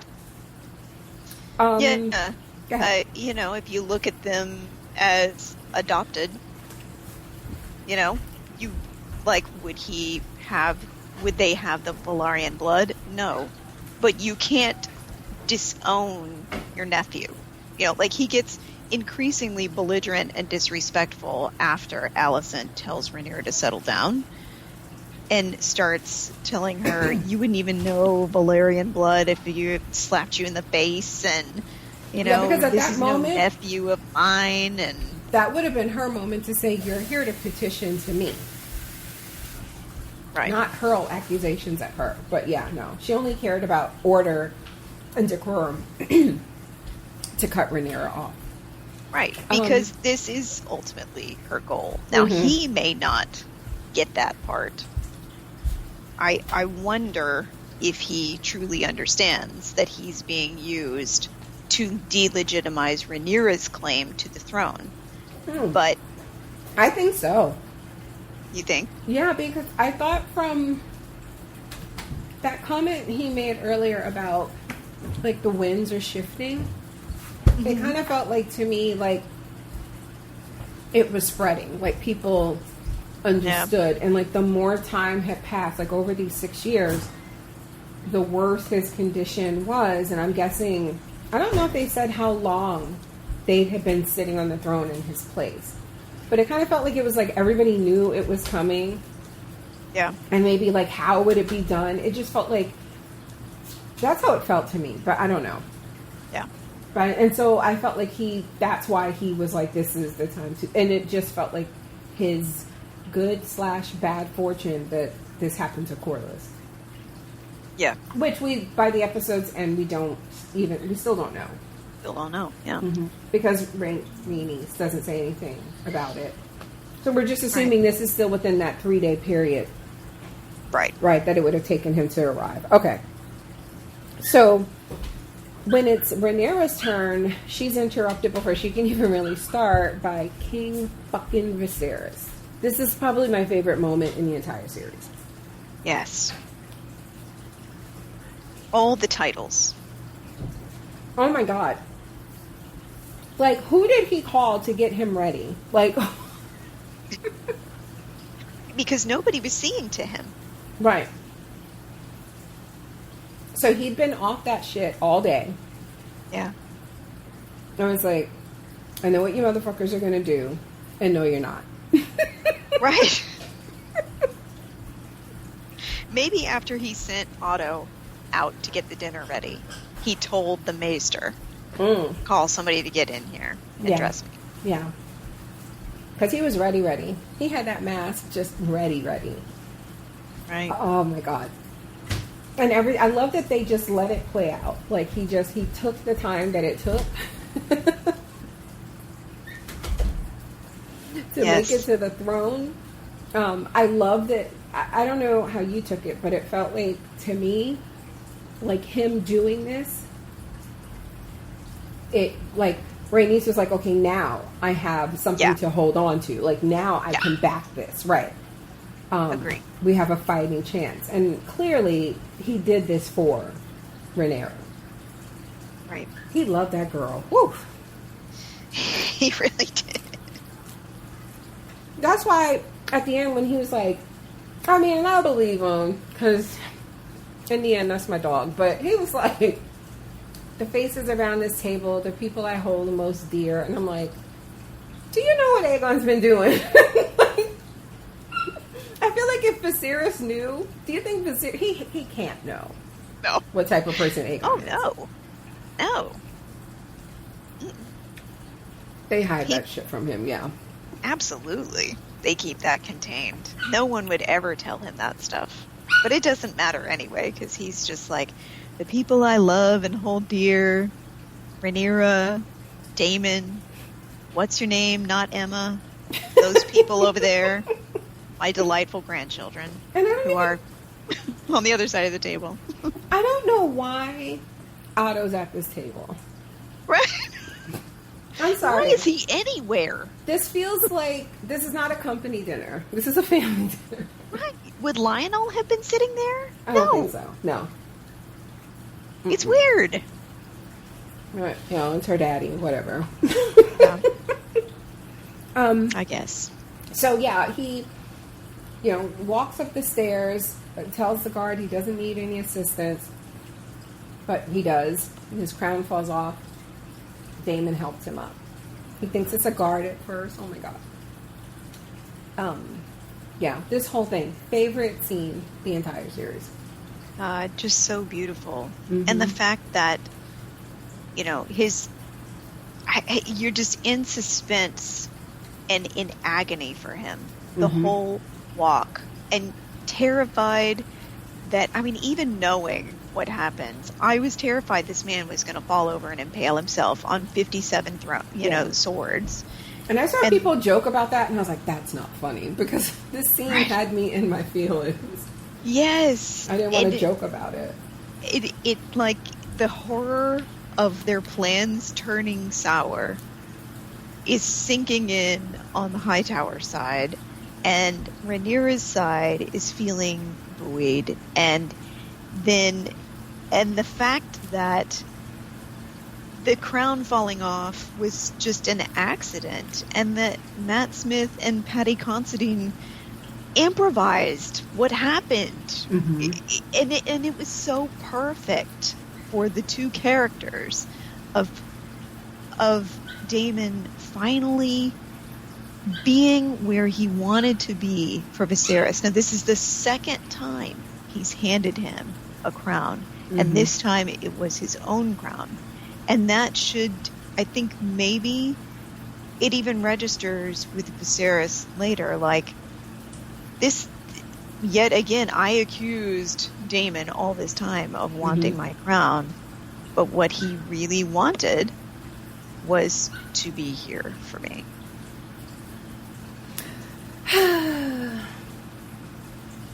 Yeah. It's sad and beautiful. And I love, like, he was so, it was clear, like, it was a struggle for him to get up there, but he was aware. He was like, I don't fucking understand why we're even here. Yes. I thought I had said the last fucking time. And then, like, in the back of my head, I'm like, yeah, but you also exiled this motherfucker over here. Right. Every other like episode. 17 times. And here we are. No. But, like, he was like, I thought I had said the last fucking time that this is what we're doing. Why are we even talking about doing something else? He was so chill with it, but, like, I was enraged on his behalf. I was like, how dare you, motherfuckers? Right. Yeah. He definitely had that, like, old person disgust. Yes. You know, when you have crossed a line and you've been too condescending and out of control, and they just have to step in. Like, what are you guys doing? Do you think I don't see you? And, also, the thing with the mask falling off, to be clear, it happened, they said, in a rehearsal, and they kept going, and from that moment, like, Matt and Patty realized, like, the power of that, so then it was, like, written into what actually happens. I think that, plus what Patty says later, we want to bring it up when we're done talking about the episode, on, I'm assuming this was Instagram, someone posted it in our group, what the actor said about playing Viserys and where he thought, who he thought the character was and why he did the things that he did. Crediting that to the actress who played Emma, like, and that relationship between those two characters. I thought, wow, like those types of things, it makes you, like, I never felt that way about anybody on Game of Thrones. Right. No shade in that regard, but it made me, again, we know how this ends. Like, we literally, they have said in Game of Thrones episodes how certain people in this show die, how this all ends. But to still care this much about, like, if you had told me episode 1 that I would care this much about Viserys, what? So it's like, but it's satisfying to know where that came from, like that they put that much thought into it, and of course did their job, right? They're great actors. That we can, like, feel this way. I just think it's great. I think it's so great. So yeah, we should definitely read that when we get to the end. So yeah, because Viserys is like, all right, fine, you motherfuckers want to do this? Let's ask Rhaenys, my good cousin, my homegirl. We've been my favorite cousin. Right. Like, and you know, at this point, I gotta say though, especially what happens after, at this point, I'm wondering if folks are like, oh, we're so fucking sick of these Targaryens. All they do is stick together. Right. And rule us all. Because Rhaenys steps up and she says, but I mean, she's not lying. Like, we know this was Corlys's wish. She does lie when she says, and I've always supported it. And then she drops the whole, and by the way, my granddaughters are marrying the, the boys. But what is Jace's official title right now? He's not the crown prince yet, right? Right. He would just be prince. The heir. Yeah, a prince. Just be, okay. Yeah. So Rhaenys, tell me what you think. I really thought you'd see this decision foreshadowed, if you will, on her face. Yeah. When Viserys walks by. Like, she made up her mind to do this. Yes. Mm-hmm. I completely agree. She did not go in there to do that. And Rhaenyra says earlier, I wondered which side you were going to pick. And now I see that you are going to essentially pick yourself and put yourself forward as the Lady of the Tides, unless, at least until this all blows over or whatever, and perhaps hold it for Baela or whatever. And so I think that's what she was going in there to do. But Rhaenys is, as she showed us in the beginning, when she first talked to Rhaenyra and kind of laid out the whole issue with working within the system and warned her that this was eventually going to happen to her, is that she is a political operator within the system, and if they aren't going to hand things to her, she's going to go with whatever she thinks is going to keep her in the mix. So as soon as she saw that Viserys was willing to put his weight behind Rhaenyra at this time, then she was going to go all in on that side. But she was definitely waiting to see how it was falling out. Mm-hmm. And it's interesting that, like, I think part of that, I would imagine, part of making that decision based on what Viserys does is what that says to other people. Like, the fact that he's doing this means that they're least likely to go against this. Like, you have a harder time selling that this isn't what he would have wanted. You have a harder time selling your treason. Right. This is a recent decision. Yes. And it's in open court. Yes. And he's clearly in a lot of pain for him to do this. Especially, man, you know, as it turns out, so close to what we now know is his death. You know. So it's going to be interesting to see how this shit plays out next week. So Vaemond just speaks his truth, and I was like, look, brother, I get it. Because you are technically, like, you know, you're not even right, again, because we've said the daddies legitimize these boys. They've been claimed. Right. And notice here, when Vaemond speaks his truth, and that's how I'm going to describe it, because also treason is treason. His treason truth. Notice that Viserys says, Lucerys is my true-born grandson. Yeah. So he's like, it don't matter who his daddy is. Yeah. He said it on the throne right now. Mm-hmm. And that's why said, like, I remember when he was, like, you know, struggling to go up the stairs, actually said out loud, this is going to make everything they're about to do so much worse. Because this man has said over and over again, so many times, this is what he wants. This is what he wants. Right. And so when he is like, look, you can do what you want to do with your family, but you think I'm going to let my name die out because he's, in the end, he's like, fuck name, it's Nate blood, right? He's like, and that's not, you know, a true Valyrian. And he goes, I'm not going to have my line wiped out by... And Daemon is like, say it. He's like, I've been wanting to cut your head off since the steps. I heard you talking shit when I walked up in episode 3 or whatever it was. Right. He's been, haven't we all? He's been waiting to fuck Vaemond up. He was like, say it. And not only did he say it, this man took...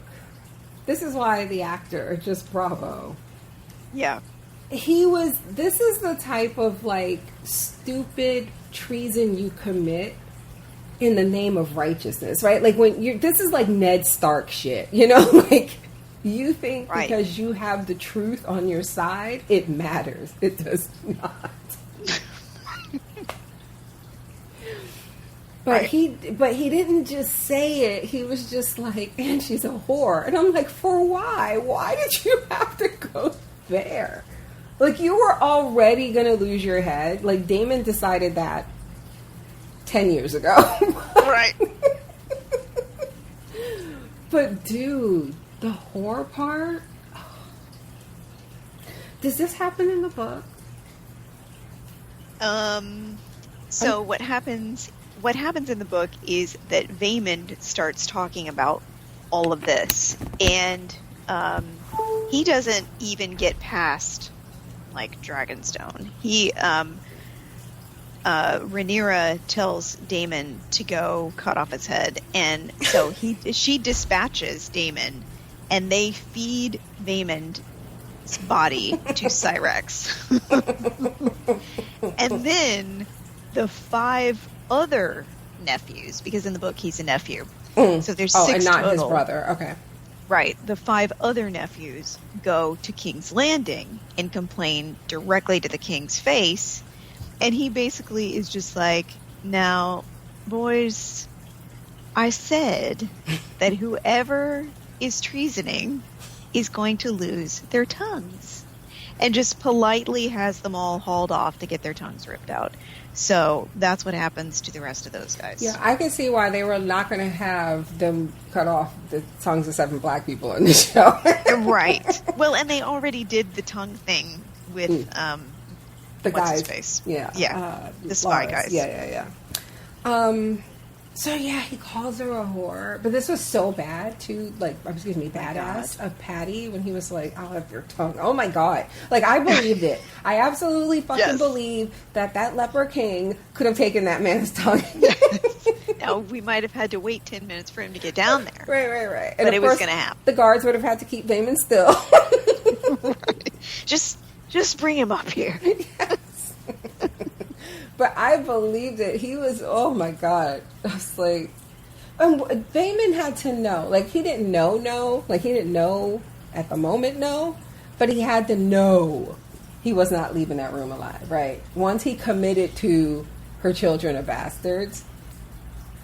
Yeah. But then when he went to whore, it was like, oh, this is suicide, right? Right. Good question. I think, like, the actor said that he was falling on his own sword in his own style. Now, whether the editing says that he understands that he is about 3 seconds from death, I don't know. Yeah, that's what I got. I don't think that he understood that it was going to be then, but he knew it was going to happen. Like, maybe probably he thought they.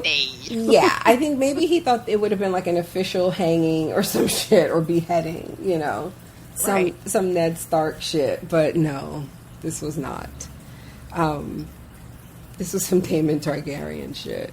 And he says he can keep his tongue. And so, again, we need to talk about the fact that Dark Sister is not like some heavy, what was like Ned Sword Ice? Was that what it called? Yeah. Yeah.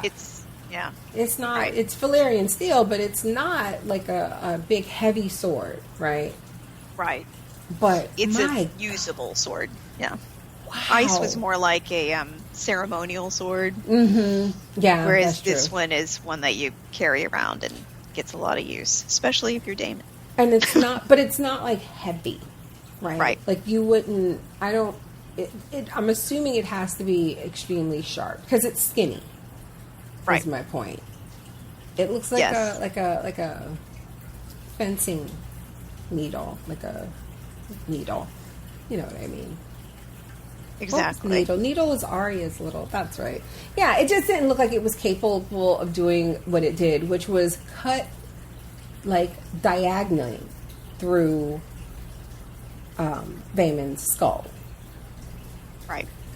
Keeping the tongue attached to the lower part of the body. And then Otto's like, disarm him. And Daemon's like, no need. I'm done. This whole thing was so badass. It was so cool. It's like while he's going off and that he's getting wound up, Daemon just looks ever so slightly toward Rhaenyra, and she ever so slightly nods, and then he starts moving. And when the tongue was like flapping around, and then he's like, no, it's fine. And he just picks up his cloak and wipes it off. So cool. I was just screeching. Shooter had like a heart on. Oh my god. At the reactions of everyone too. A lot of people pointed out, like Aegon just kind of looks disgusted, like, oh god. And Aemond like rears back, like steps back. Like, I don't know what he was going to do, but it was just, he's just like, you know, and then you have Helena who claps her hands over her ears, poor thing, because she's so traumatized by this, but it was really amazing. I'm glad you mentioned Helena because I thought about the how much violence they see, like even, you know, we talked about in episode 1, the tournament, and we had young Laenor and Laena there, and how bloody and nasty that got. But like to just see shit like this is just these people need therapy, is what I'm saying, and it just because this man was just beheaded in front of everybody, and then it was just like, oh wait, somebody fetched the maesters for the king, like okay, and also somebody clean this up, right? And yes, it's like these things, as Rhaenys pointed out in episode 1, these people have not seen battle or war. Yeah. And yet when they see violence, it's to this shocking and extreme degree right in front of them. Yeah. So that's very traumatizing. When I like here when she calls for milk of the poppy for the king, Alicent does. Yeah. He says, "I will not cloud my mind. I must put things right." And again, this is like, I know, Alicent defenders are going to say, "Well, she thought he meant at the end," and I just feel like, no, because there were also, it's like, again, that thing where like selective reasoning. I don't know if that's what it's called, but that sounds right. Where like he also said something about, what he saw when he was in the north. Yes. She doesn't. How do you assign that to your Aegon? Like. So she ignores that part, but she goes with what is going to, propel her to do what she wanted to do anyway. But this line in particular about not cloud my judgment, like he is telling you he is sober right now and he's in pain, but he endured that pain to speak. And so to do what she's about to do, it's like, ugh. Right. Then we get Humpty Dumpty Part 2. That's Vaemond. I don't know why we need to see this. Vaemond on this table. It's just for Rhaenys' speech. That's all. About the stranger having visited her many times, right? Right. So, he cares little whether my eyes are open or closed. So, is she going to... I need season 2 Rhaenys to, like, have, like, a mohawk. I need her to go full Carol from The Walking Dead. That's a good comparison. I do feel like Rhaenys is a Carol type character. I need a haircut next season. I need her to go full on, or tie it up or something. Yeah, something. Especially if they kill Corlys. I just need her to, and I want to see her on her dragon. Come on. Yeah. But yeah, this was a pretty touching scene, and it just ends on her. We understand that she probably watched that whole procedure. Like, yes. At least before it faded out, she was like unblinkingly watching this. Right. With flames behind her. Mm-hmm. Mm-hmm. Oh, God, I hope she survives to season 2. Like, I want her to have more to do. I really like her. Look at you, all quiet. Can't stand you. She's great. Okay. I hate you. Love her too. So then we have the most awkward family dinner ever, where Viserys is literally carried in. I saw somebody reacting to this and was like, this is what they should have done in the throne room. And I was like, no, stupid. This is not what they should have done. He was making a point. Exactly. Yeah. Jesus Christ, people. When Alicent does her prayer before they eat, do you notice she says a prayer for Vaemond? And it's like, why? That was treason, sis. Why are you... And Daemon is like, That's me at the table. I was like, what is wrong with you? The king stands up and does proposes a toast to the princes Jace and Lucerys and their betrothed Rhaena and Baela. Aegon is a dick. Now, here's I haven't seen anybody else talk about this. Yeah. I felt like when Aegon made that first nasty comment to Jace in front of Baela, when he first did it, Helena heard it, saw it, and laughed. And I was like, oh my God, is she a piece of shit too? Or am I crazy? I think she's just kind of out of it. Okay. And so she's just kind of like, oh, it's a joke. We laugh now. Okay. Okay. And plus she was already kind of off on one of her deals. Okay. Yes, because where she starts later. does her little prophecy thing. Yeah. Okay. Because I was like, please tell me she's not a dick too. Come on, please. Yeah. She's like the only good person here. Good to know. Viserys stands up. He's like, takes his mask off. I had a future joke in there, Devin. I almost. Oh no. Percocet. Molly Percocet. I did that for Devin. Anyway, he takes his mask off, and oh my god, it is like way worse than we thought. It is way worse than I thought. It was so bad. I was like, can a human honestly survive? Right. Like we saw earlier his body, but we didn't see the face, right? Like the face was still wrapped. And the body was plenty, like he was, we didn't really talk about this in detail, but he was very thin and frail. And it feels like that had to be some sort of like work, right? Like CGI, right? Like, yeah. It's or heavy makeup. I don't know, but he was clearly like there were like parts of him like missing, like flat. It was so but like his face, his right eyes, like it's just like a hollow socket, and you could see like it had like the grooves of like a screw. Yes. Oh god. Yeah.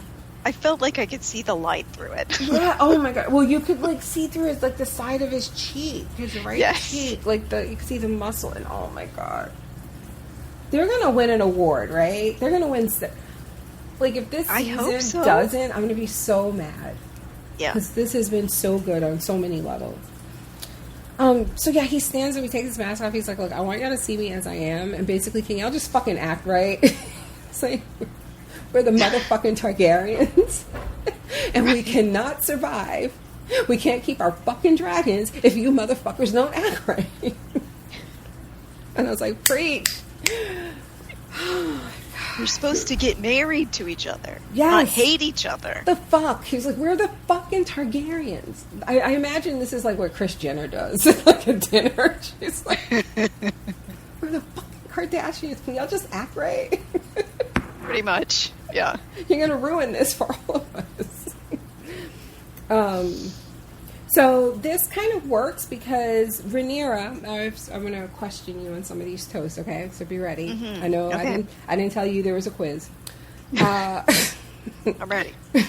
Rhaenyra toasts Alicent and admits basically that whole, like, it's like no matter what you think, like if you have like your step parent, let's say, like if you had like a contentious step parent situation, right? It's like if your other parent gets ill, that step parent is like taking care of your parent for you. Like that's like no matter what you may think, and that's what this kind of felt like here. It was like, I don't like my stepmom, but I gotta admit, like I see what she has been, like this can't have been easy. Like I didn't see this. Like every time I've seen him, it's like Rhaenyra saw him the way we saw him once an episode, right? Right. In stages. So my question to you is, was this genuine? I think it became genuine. I think she stood up to be polite and to kind of offer an olive branch, and then as she talked, she kind of fell into her feelings. Okay. And meant it, yeah. Okay. And then Alicent stands up and she toasts Rhaenyra in her house, and she says, "You'll make a fine queen." Yeah. Was she sincere? In that moment, I think so. So, okay. Yeah. Well, I guess I could ask it now. So I think we already talked about this. So, like, I'm assuming this shit at the end where she misunderstands what he doesn't realize who he's talking to, so she misunderstands what he's saying, either on purpose or whatever. That's not in the book, right? Absolutely not. So the Alicent in the book is nothing like this girl. Okay, so then I think it's fair then to ask. And I know there's stuff you can't answer because you have no idea how the show is going to go next week, even though you know what happens. If that makes sense. I wonder then if it's fair to ask, like, when did she stop meaning it, or like, did she? Yeah. Like, what changes for her to be like, yeah, you'll make a good queen, but I'm going to put my rapist son on the throne anyway. Right. I feel like Alicent has always kind of kept her percentages open, where some days she's full anti-Rhaenyra, but maybe 5% reserves 5% for her feelings, that have long passed, and then other days it's a little higher on the meter. And so she still had not fully committed, like we said earlier, she still hadn't fully committed to going through with the treason, and had left open the possibility in her mind and her heart that Rhaenyra might still be on the throne. And given the amity between them during this day and this moment, now that we've gone past this crisis, and Viserys, and he gave his speech, and we're all kind of remembering what things could have been like at this moment, she's I do believe you could be a good queen. But then as the moment passes, you have to be in that light at that moment to really feel it. Mm-hmm. But as the moment passes, it all kind of reverts back to Alicent has been grasping for validation for what Otto has been telling her. Exactly. And what she's been grasping, trying to accept fully and to know whether it's true this whole time. And so what she hears from Viserys, she immediately snatches as confirmation bias, whether she understands it or not. Yeah. Got it. That's how I took it. No, I agree. And then she goes full treason. Yeah, full treason. Admit it. Then Aegon does it again. Oh my god. And this is again, next part of the quiz. What the fuck is up with this kid? It feels like there are times when he does, I think they established, he wasn't thinking, that wasn't us, right?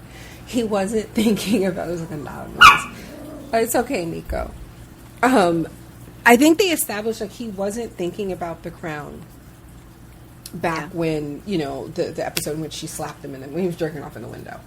Right. But there's signs where, when Viserys did what he did, he kind of smirks and claps and cheers and stuff. It feels like he's not taking this seriously yet. Yeah. He doesn't take anything seriously, I don't think. So, in this moment, it's what the fuck? It was was he okay, this was way too nice. Time to be a dick again. Yeah, he is completely unhinged. He hasn't been raised with any social niceties, whereas, the strong boys have been raised with manners. And even though they've been at court, they are not courtiers. Yeah. Aegon and Aemond. They have just been raised in this machine. And, how gauche is it not only to make a crack like that at the table with everyone involved, considering who they all are, but, he raped someone 4 hours ago. Yep. And he's making a do you know where to put it joke. Yep. Do you know where to put it? How about in your wife? Your sister my God. Jesus Christ. He is horrific. He just has no limits. And we are supposed to believe that no one else around the table can, when these things are happening, no one else hears it. Baela heard it because she says, at one point, give it a rest, cousin, and all of that stuff. And then, of course, Aegon, right between Baela and Jace, this last time, when he reaches between them to get more wine. We're to believe, though, that only the people involved are the ones who heard it, right? Right. Okay. Even though they're 3 feet away. And it's and this is before the awkward music, so I don't understand why. Yeah. Nobody, the acoustics in this fucking castle, I'm pretty sure. But anyway, so then Jace covers standing up to whoop Aegon's ass as if he could. I don't know, because apparently these strong boys ain't been working out or anything. Anyway, he covers by toasting to his uncles. And I don't know, I feel like I don't need to ask you, he didn't mean this shit, right? Did he? No, he didn't mean this. Yeah. I think he has fewer fewer hard feelings. Like, they've not been raised to hate Aegon and Aemond, whereas Aemon and Aegon have been raised to despise these boys. So he may have meant it in a way, but he was definitely also just like being polite because he slammed his fist in the table, and then he's like, I don't want to make a scene, but then he kind of like jokingly punches Aegon, you know. It's just like this slow motion, you know. So it's interesting. I actually want to talk about this when it comes to what Rhaenyra does next. But so at this moment, this is when Helena makes before her toast, she says, "Beware the beast beneath the boards." Yeah. Which we're going to chalk this one up to the last ring has no legs at all, or I don't remember what it was exactly. But yeah, this is definitely a season 2. Two type stuff. Okay. Yeah, and I think I know what it refers to, but it may refer to something completely different depending on how it goes. So, okay. I don't know. Okay. And then she stands up and gives a toast, and she's kind of like a little tipsy, right? she's swaying a little bit, right? She's tipsy and silly. And silly, yeah. And she's just like, she toasts to Bela and Rhaena, and she's like, marriage isn't that bad. Mostly he just ignored you, except when he's drunk. Oh my god, this poor child. When she's like stretches at the end, and then she's like hee hee and sits back down, and then this moment absolutely killed me. When I was doing the rewatch, I screamed. It was so funny because Otto like gets that kind of like affectionate look on his face, like he does, and he's like, good, like, good. He'll never have to ask her to put on one of her mom's hoe dresses and work her way to be queen. She's already going to be queen. Lord. Yes.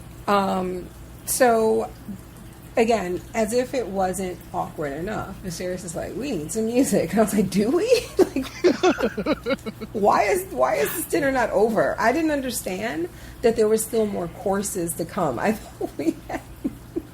Right. I didn't understand how time was working. Typically the show moves pretty fast. This was the longest dinner ever. So they're musicians. They're playing. It's lovely music, by the way. It's like this is probably the best, like, in show. Like, no offense to prior, especially what was it, like the National? Weren't they actually in an episode? Remember the ones in the Game of Thrones? Yeah.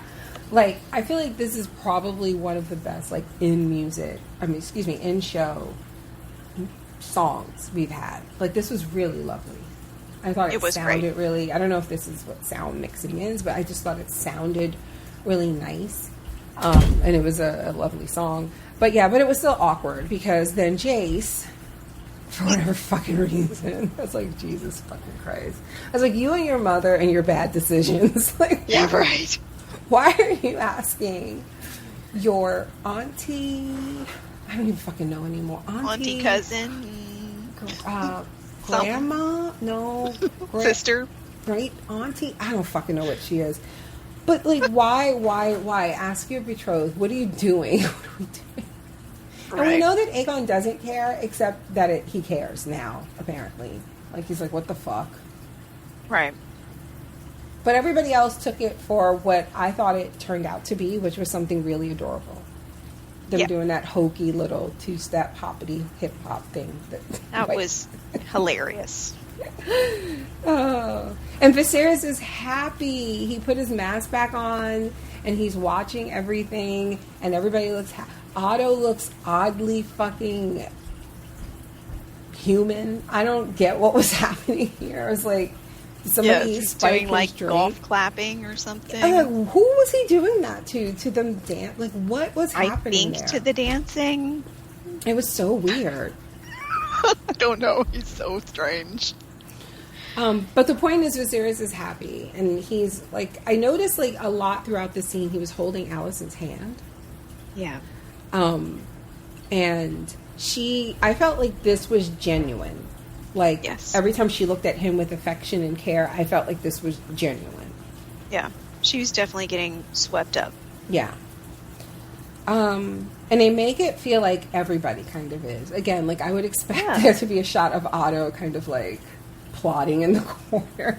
Right. Or, visibly hating. But he's, Yes. like, golf clapping, like you said. So this was oddly, like, everything Viserys has wanted.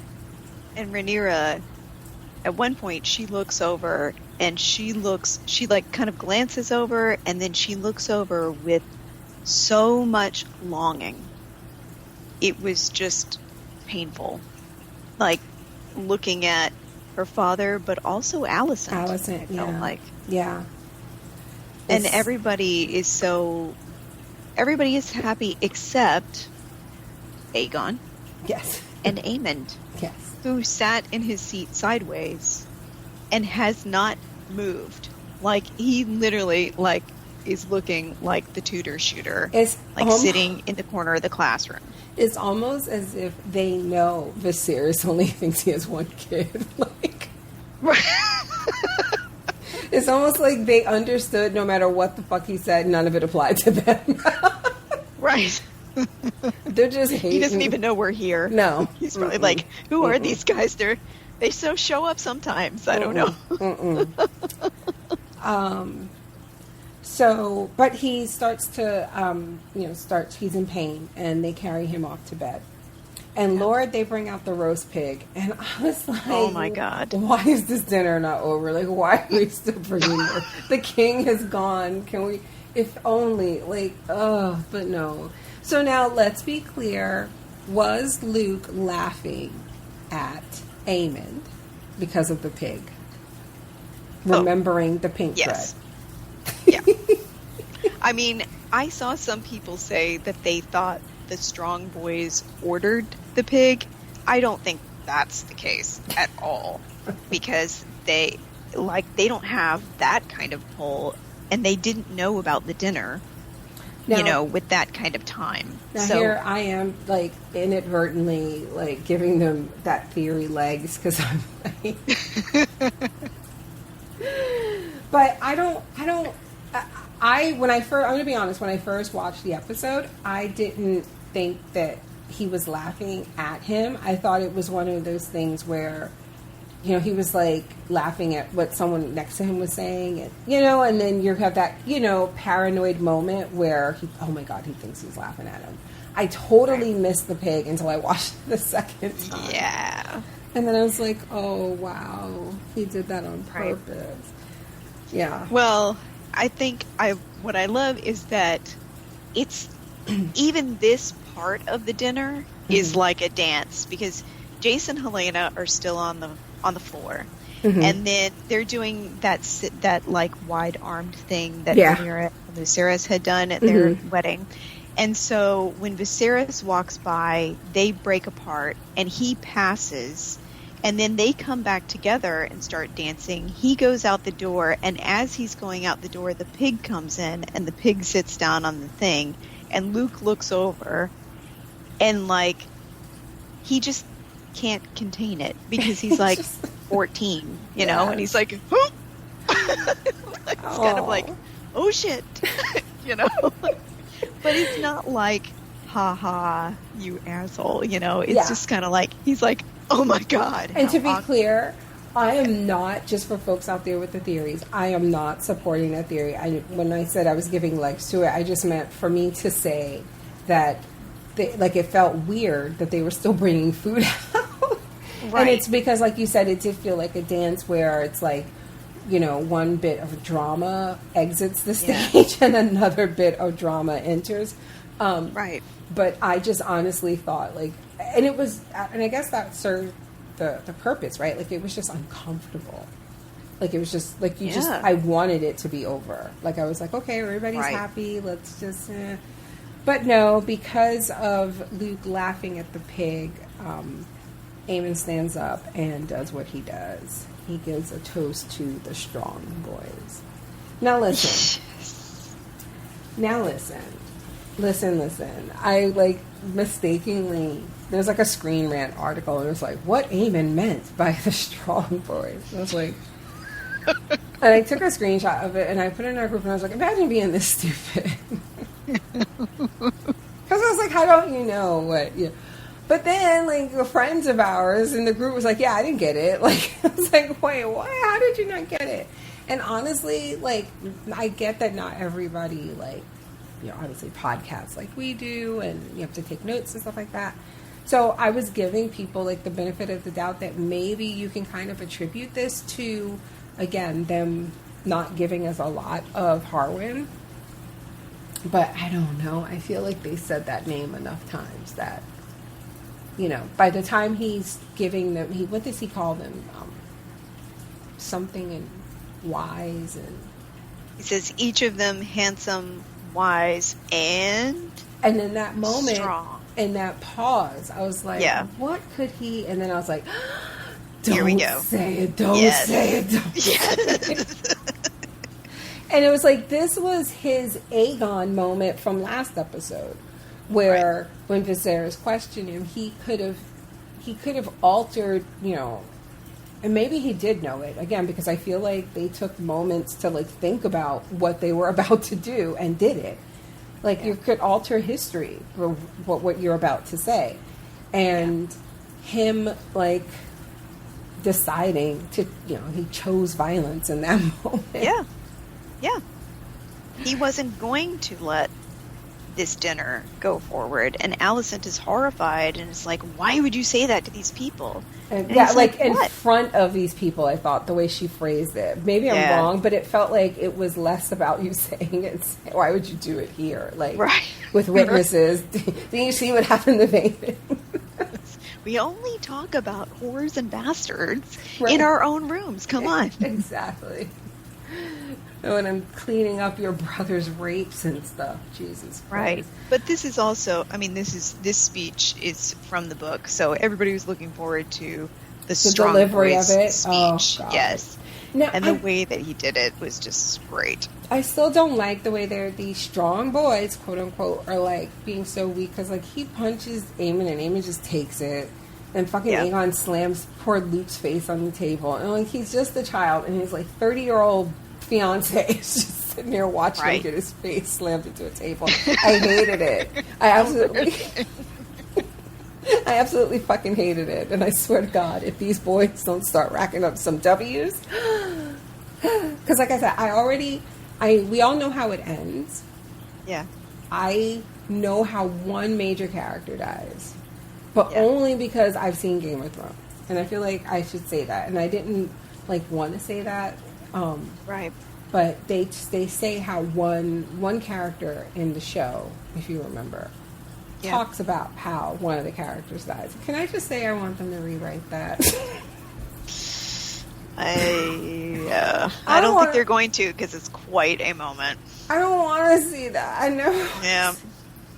But and FYI, I'm not talking about either of the boys. I know I was talking about the boys. I'm not talking about that. I'm not talking about them. By the way, speaking of, don't Google these boys. Do not. Oh, I would not. No, I don't. Like, not y'all neither, listeners. You mean Luke and Jace, right? Okay. Yeah. But here's the thing. Like, I just feel like they're set. Ugh, my stomach hurts. I just feel like they're setting these boys up to just not have good fortune. It's like, and maybe again, I'm making too many parallels to Game of Thrones, but they feel like Starks. not Ned. Yes, they feel like Rob in season 2, like all the stupid shit, you know, and you're just like, no. And then season 3, so that's my expectation. And I'm like, fine, because again, I know that this is just like the whole point of it. It's a tragedy, right? And like no one really wins. But it's like, I definitely have a side, and I really just feel like my side doesn't have enough W's. Right. So I need some W's. And also, I just want to say, in this scene here, Rhaenyra deciding to leave, and, like, I don't, like, again, like, what he just did. Yeah. Like, what he just did, that's treason. Like, and everybody knows it. And like, why would you leave? Why would you leave? Your father is literally a piece of Swiss cheese. Right. With a fingernail attached. Why, a black one at that? Why are you leaving? Oh, I'm so annoyed with her. Yeah. I would have go sat my ass right on that throne. Like that. I think it's just because she knows that these boys are going to get themselves killed if they continue to be here, because Alicent's boys won't stop. They're like no limit machines, and her boys just kind of blunder around trying to be normal, and they won't let it happen. Vaemond has essentially all but declared war on them. So she's like, I just got to get these kids out of here. And she's also thinking of the toddlers too, because if something happens, she's got tiny ones. I get that. I know that like when she's like, I'll leave. I'm going to go, I'll see the children home, and then I'll come back by dragon back. I was like, no, don't leave. Like, you're the heir. You have people for this. Like, literally send people home with your children if that's what you want. Totally get that. But it was like, you have your own guards. You have your own, like, when he's on his death's door like this, I would not have left. But I get it. The story. I know. I get it. But I was like, and I just feel like him doing that for me. And again, maybe it's because I know, right, that it's easy to say this, but I just felt like him blatantly doing that at dinner, like, and to no consequence. Like, nothing. Otto didn't say anything. His queen mother didn't say anything. Like, why are you leaving your fortune to these people like this, sis? Like, wake up. Right. Ugh. Yeah. I mean, you're right. If Rhaenyra spends the night at his bedside, none of this happens. But she doesn't. But she doesn't. She goes home. But there are just a couple other things in this scene where I just wanted to note that yet again the guards pull Jace and Luke off of Aemond and Aegon, despite the fact that Aemond and Aegon were the aggressors. Yep. So yet again, these boys are not getting treated like they are the princes, which they are. And also, it's just so great when Jace is about to break free of his guards yet again, and Rhaena is like pushing Bela back too, because she's about to go kick some ass. Yes, I love how she's always ready. Right, and Daemon just steps in with one finger. Yep. And he's like, nope. And then gets the whole brood behind him and stands there and just looks at Aemond in the face until he cracks. And it's funny because I feel like I want to say, like, I've seen people be like, Aemond didn't want that smoke. And I was like, I feel like Aemond wants all the smoke all the time. Desperately wants that smoke. All he wants is smoke. Are you kidding me? He wanted all the smoke. He knew everybody else in the room didn't want that smoke. He was doing them a fucking favor. But he was so ready for the smoke. It's like, what show are y'all watching? You just take a rain check on this smoke, but you're definitely going to get back to it. He is smoking, okay? It's going to happen. I was like, what the fuck show are y'all watching? So this, ends with Rhaenyra, this faithful, decision to leave and say she's going to come back. And then when Viserys is put to bed, he starts going back to that conversation that he thought he was having with Alicent. Sorry, I thought my dog was about to start. But now he thinks that he is speaking to Rhaenyra, and he is answering her question and talking about his faith in Aegon's dream and this prophecy and the fact that her being the heir is the right thing. And this silly bitch, you goofy bitch. I hate her so much. Yeah, because she doesn't know she doesn't know the prophecy. He told her part of it, but he was not explicit with it back at that bonfire. No, and she was clearly, I think I asked you about this last week. I was like, could she, having remembered that, like, you know what I mean? But even me thinking that last week, I feel like that wasn't a part of her thinking that this week. Like, she wasn't thinking about that. She was literally taking the things he was saying there and trying to fit them into what I feel like she ultimately has been wanting to do to give into the pressure. Again, because she cherry picked stuff. She didn't, the stuff about in the North, and she chose what to you know. Also, this wouldn't happen if y'all just pick some other fucking names. Jesus Christ. Yes, the tragedy of too many Aegons, right? That is so funny that Rhaenyra did that, because she was like, fuck your Aegon. This is the real Aegon.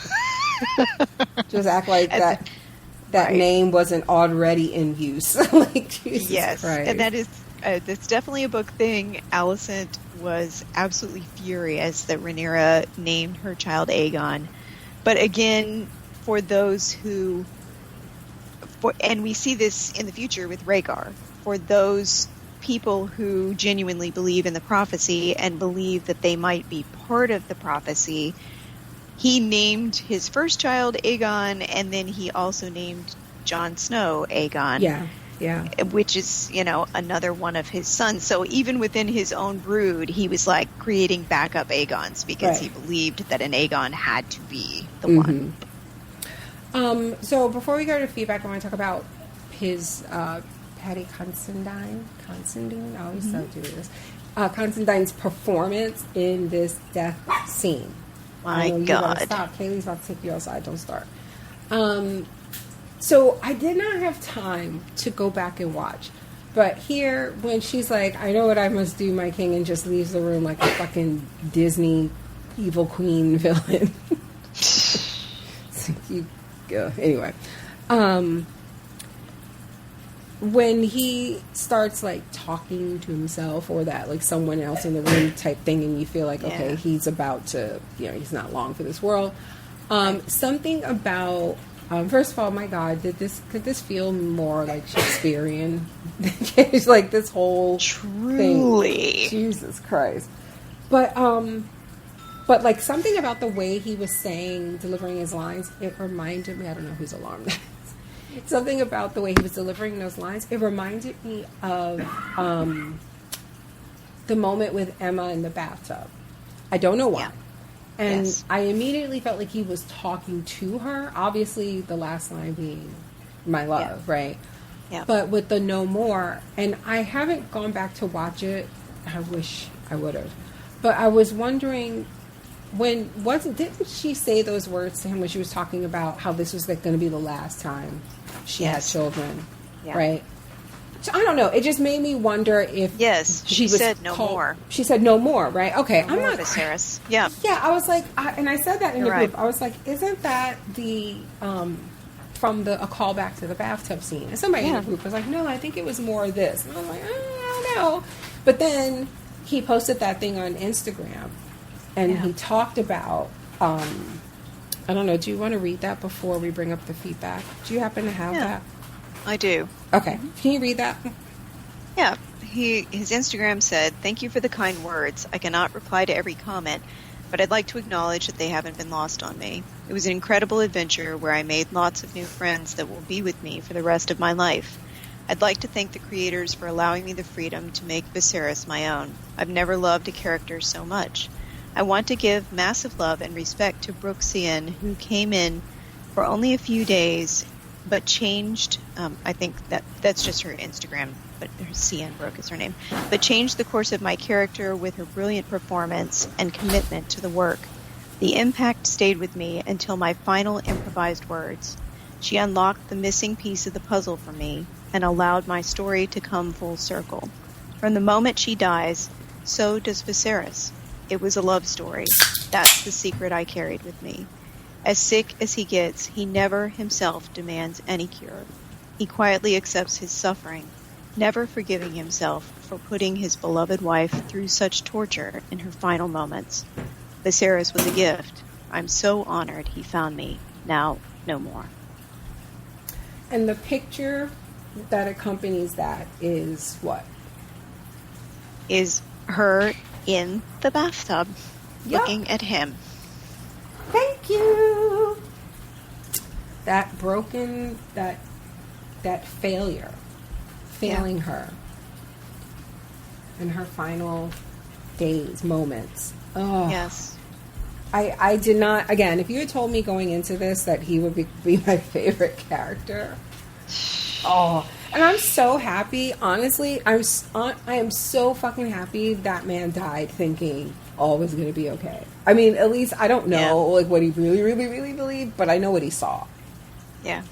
And I hope he believed it, and I hope he doesn't know the fuckery that these stupid asses are about to get up to. My God. Imagine having dragons and fucking that up.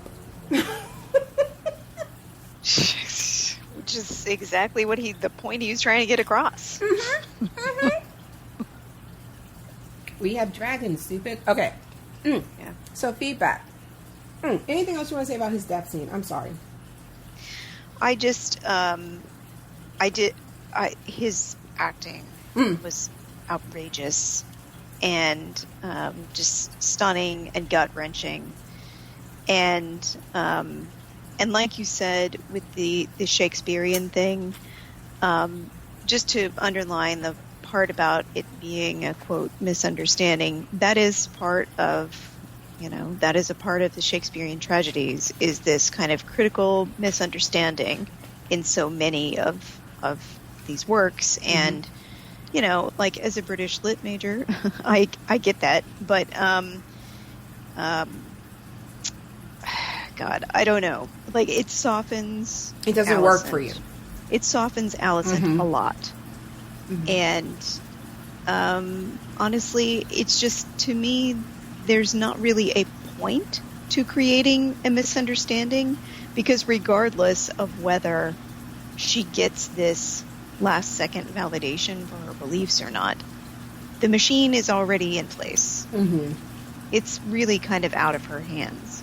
So, yeah, I don't know, but anyway, loved him. So good. If he doesn't win something, I'm going to be mad. Me too. Okay, so Kimberly W. says, hello, Nina and Sarah. First, how in the hell is Viserys still among the living? Look. Was he? I don't know. Them Targaryens built different, I guess. I don't fucking know. Yeah. There was a moment where I thought we were going to get a Baelor flashback. Not Baelor. Valerian. Valerian? Yeah. God damn it. Why did you remind me? I'm sorry. It was like they were like pushing in on his face as he was like taking his final breath. I was like, oh my God, please, Jesus Christ. No. God damn it. Anyway. Old Crypt Keeper looking self. I don't think I like any Viserys slander tonight. Oh. I don't feel, I know I dragged him in the past. Best. He did his best. And it's not his fault. His daughter's a fucking knucklehead. His brother is too. Jesus Christ. Anyway. I kept expecting him to drop dead as he made his way to the throne. He needed to remain on his deathbed and let Rhaenyra get her comeuppance. What do you mean, her comeuppance? For what? What does she... I don't understand what Rhaenyra did. Has she played a stupid game sometimes? Absolutely. But that doesn't mean that, like... again, I don't make these fucking rules, but this whole birthright heir shit, like, this is what the man wants. She to be made the heir. Yeah. Right. And of course it's complicated because, of course, this is kind of also tied to, like, her relationship with her father. Right? Right. Like, if it wasn't this, it would have been something else, if that makes sense. Like, if they were just farmers. Right. And she was like, he's never going to leave me the farm because I'm not his son, Right.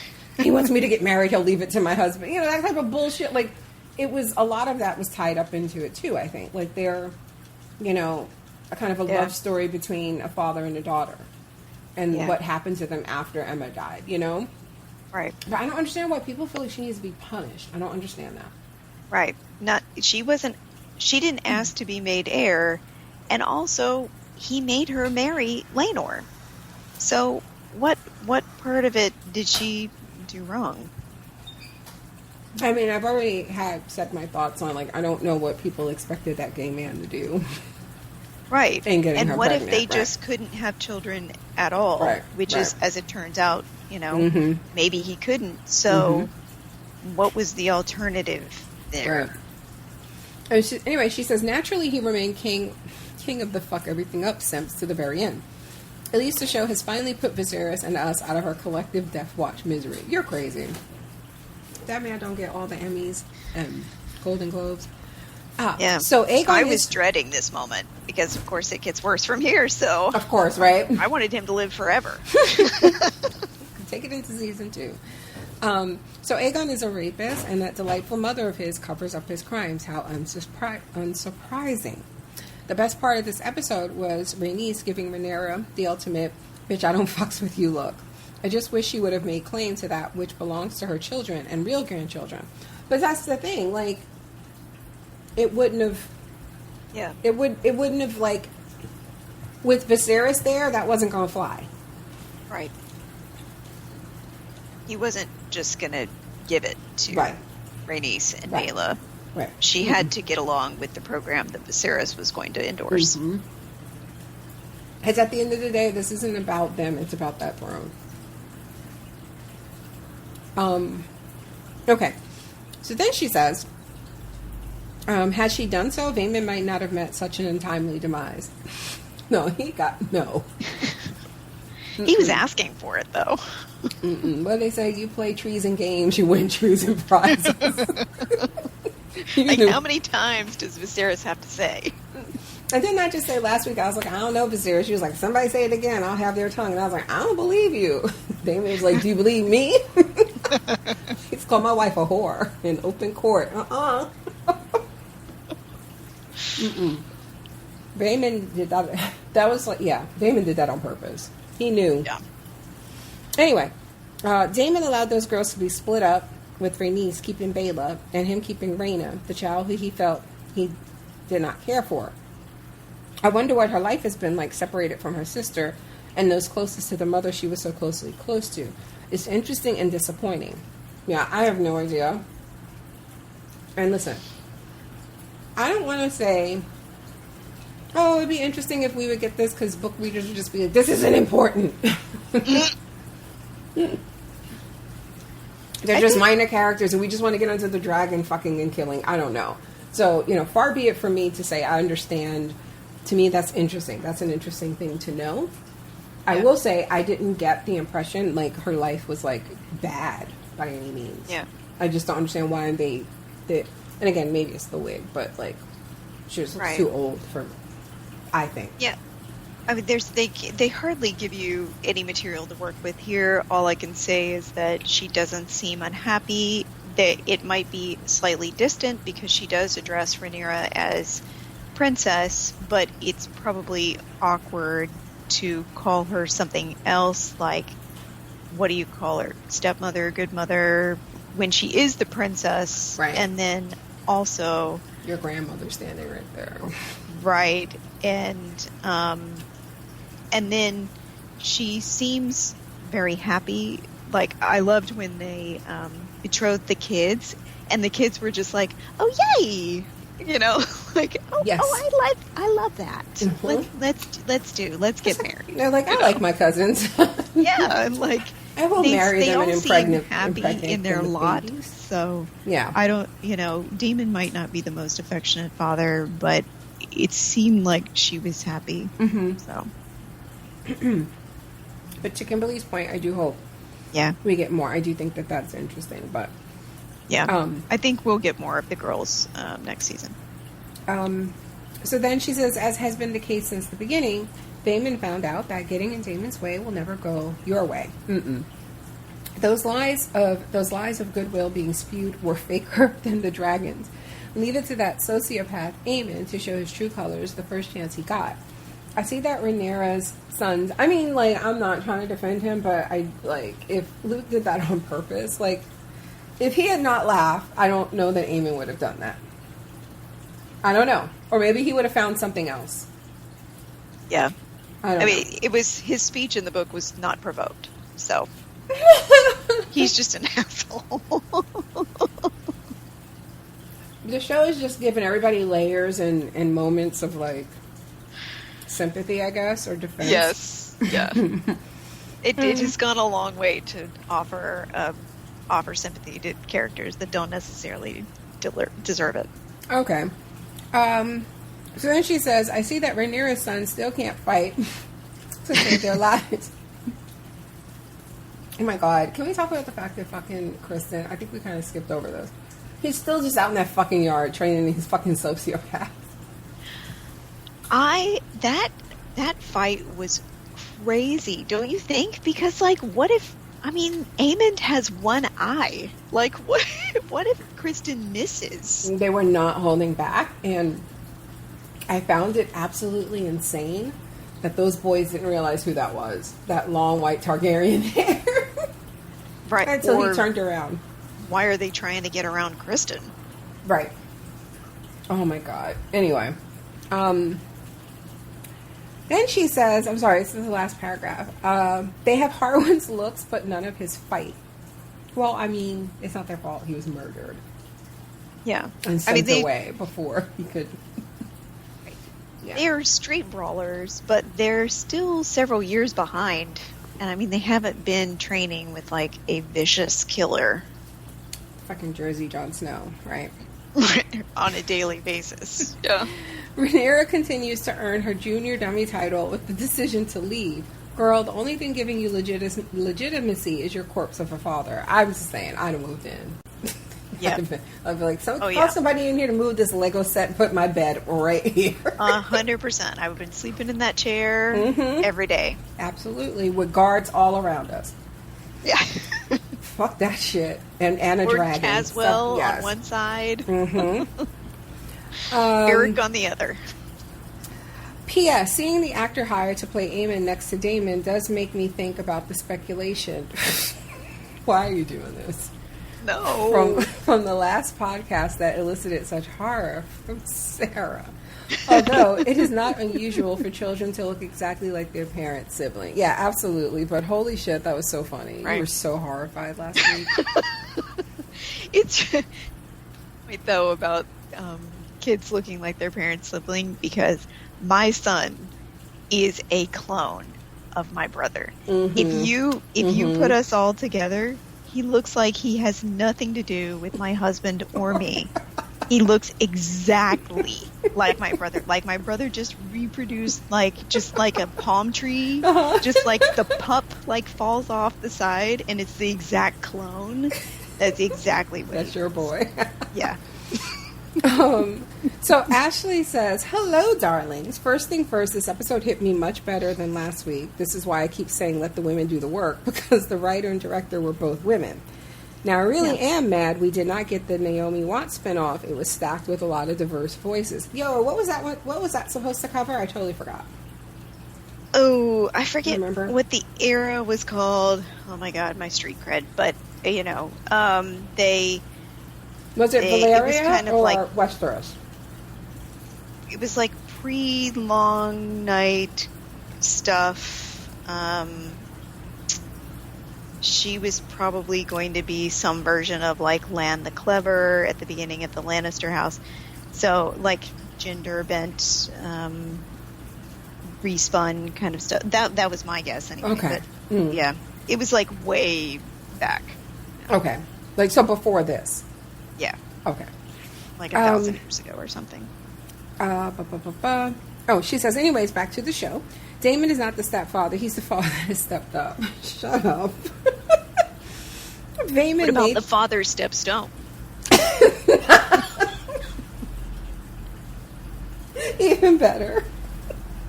Anyways, she says, Vaemond made things so much worse. Corlys isn't even dead yet. I know. Right?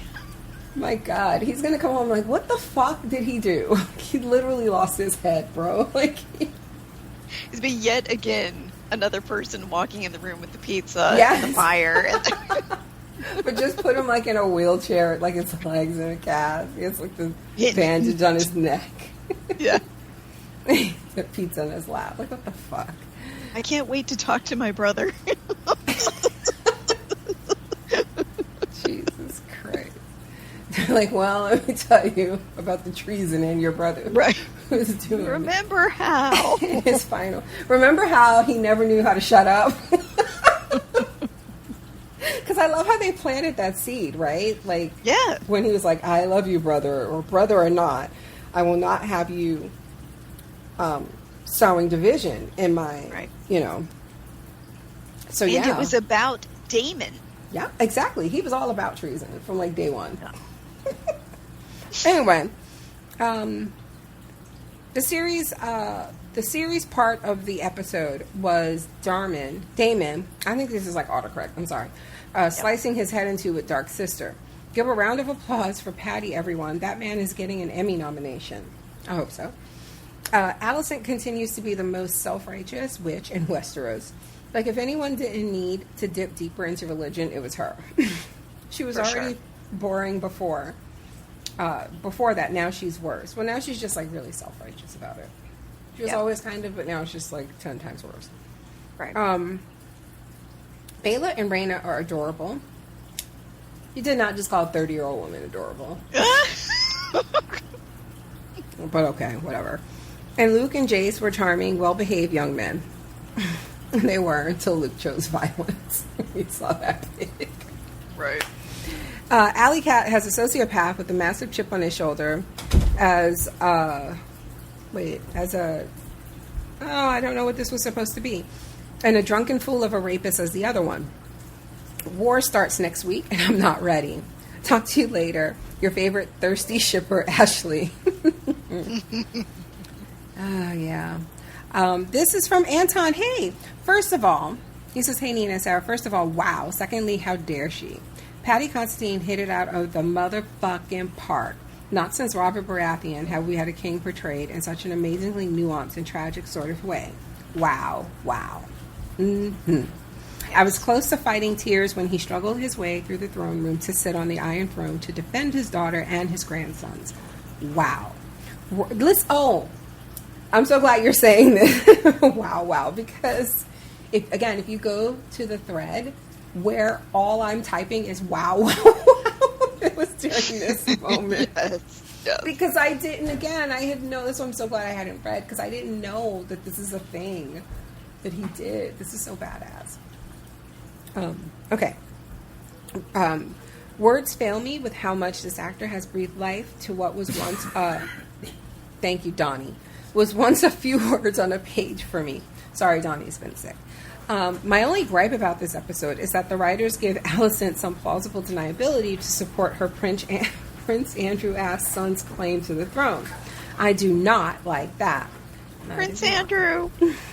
Neither do I. I don't know what they're thinking. Leave the amoral character work to Daemon. I mean, it's okay to go full Cersei with this woman. This is true. Although for, like, some people, like, again, I don't care about anything else. That shit with that girl, with that tea, with Diana, I can't explain why that fucked with me so hard. Yeah. So at this point, like, I don't care what else she does or doesn't do. Like, I'm just like, yeah, I can't wish for anything good for her. Right. Also, ew to who Alicent hired to redecorate the Red Keep. It's given Southern Baptist Church. 0 out of 10 do not recommend.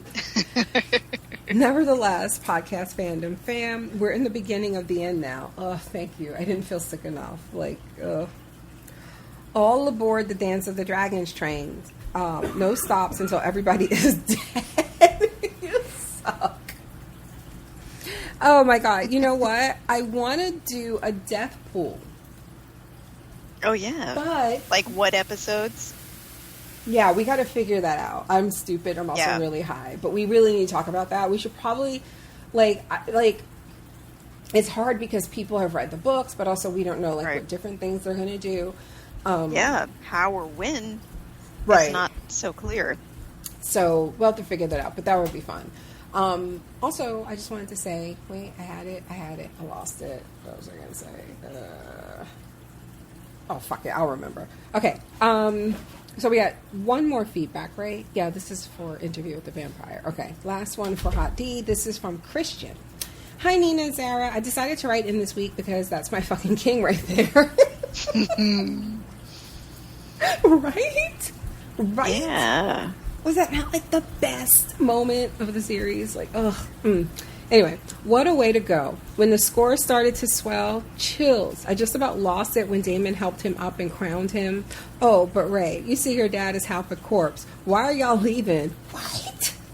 Yeah. Sis. Couldn't be me. Absolutely could not. Plan a funeral. And Allison, are you stupid? After this man just dragged himself out for Rhaenyra. That's what I'm saying.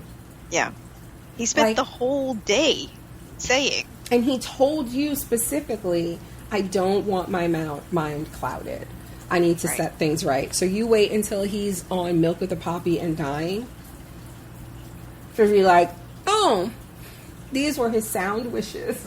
After he just told the whole fucking kingdom what they were. Yeah. But I guess it doesn't matter, honestly, because anybody who supports her already supports her. And if they do it, they do it. There's nothing they can do. Like, they understand that this is war. They're not doing this for peace. Yeah. Right? Right. Which, I should say, next week, it feels like... It doesn't feel like there's going to be a lot of action next week. No? What do you mean, action? Like everybody's like, war starts next week, but I don't see, like, a lot of fighting or dragons and sword fights. It feels like we're still at the strategic part. Like, it feels like it's a lot of mice scurrying around the Red Keep. Plotting. Right. You know? I forget exactly what it's called. God, if I could find it. It's so well said. But essentially, it's the War of the Ravens, basically. So, yes, that makes what sense. happens next is just councils and ravens and talking. Mm-hmm. And then episode 10 will be the thing that kicks it off. I'm going to throw up. So, yeah. This would be like what it was like on January 6th in the White House. When these motherfuckers were plotting how to overthrow the government. And trying to control the message. Instead of ravens, it was like tweets. Yeah, okay. Finally, Christian says, after he dragged himself out for Rhaenyra, his final fucking act as king, and you really think he wants your Aegon to succeed him? Get the fuck out of here. Also, Nina, the video you shared about the time jumps was great. Hope we can at least get flashbacks in season 2 of stuff that they skipped over. That would be cool. I just feel like the show could do very little wrong in my eyes. Like, they do everything so well. I'm not going to ever turn my nose up at more of this show. Unless they pull a D&D. Then all bets are off. So. I will turn on you so fast. One more episode. Super excited, scared. My stomach hurts. Me too. Yeah. So in the coming up scenes, there's only one thing that kind of stands out is the placing of a crown on something, like a pillow or something. And then, of course, there's lots of, like, plotting. Like, what about Rhaenyra? And what to do about this? Right. And this is the way it should be. And I understood what my husband said. So it's, not a lot of action, but a lot of scurrying. Yeah. Excuse me, a lot of treasoning. Right. Yeah. And the crown that we see is not Viserys' crown. That's Aegon's crown. Aegon the Conqueror. Ooh. Yeah, so if you look at it, it looks a little more ancient, and kind of rougher. And so any pictures you see of Aegon the Conqueror online, it's that crown. Got it. So that's kind of interesting. Interesting. I wonder if they could not get Viserys' crown. I'm kidding. They could, I'm sure. I'm curious as to why that would be a crown that's introduced into the story. Interesting. Okay. Yep. Well, we will find out next week. Thank you, everyone, for listening. Thank you, Sarah, for joining me.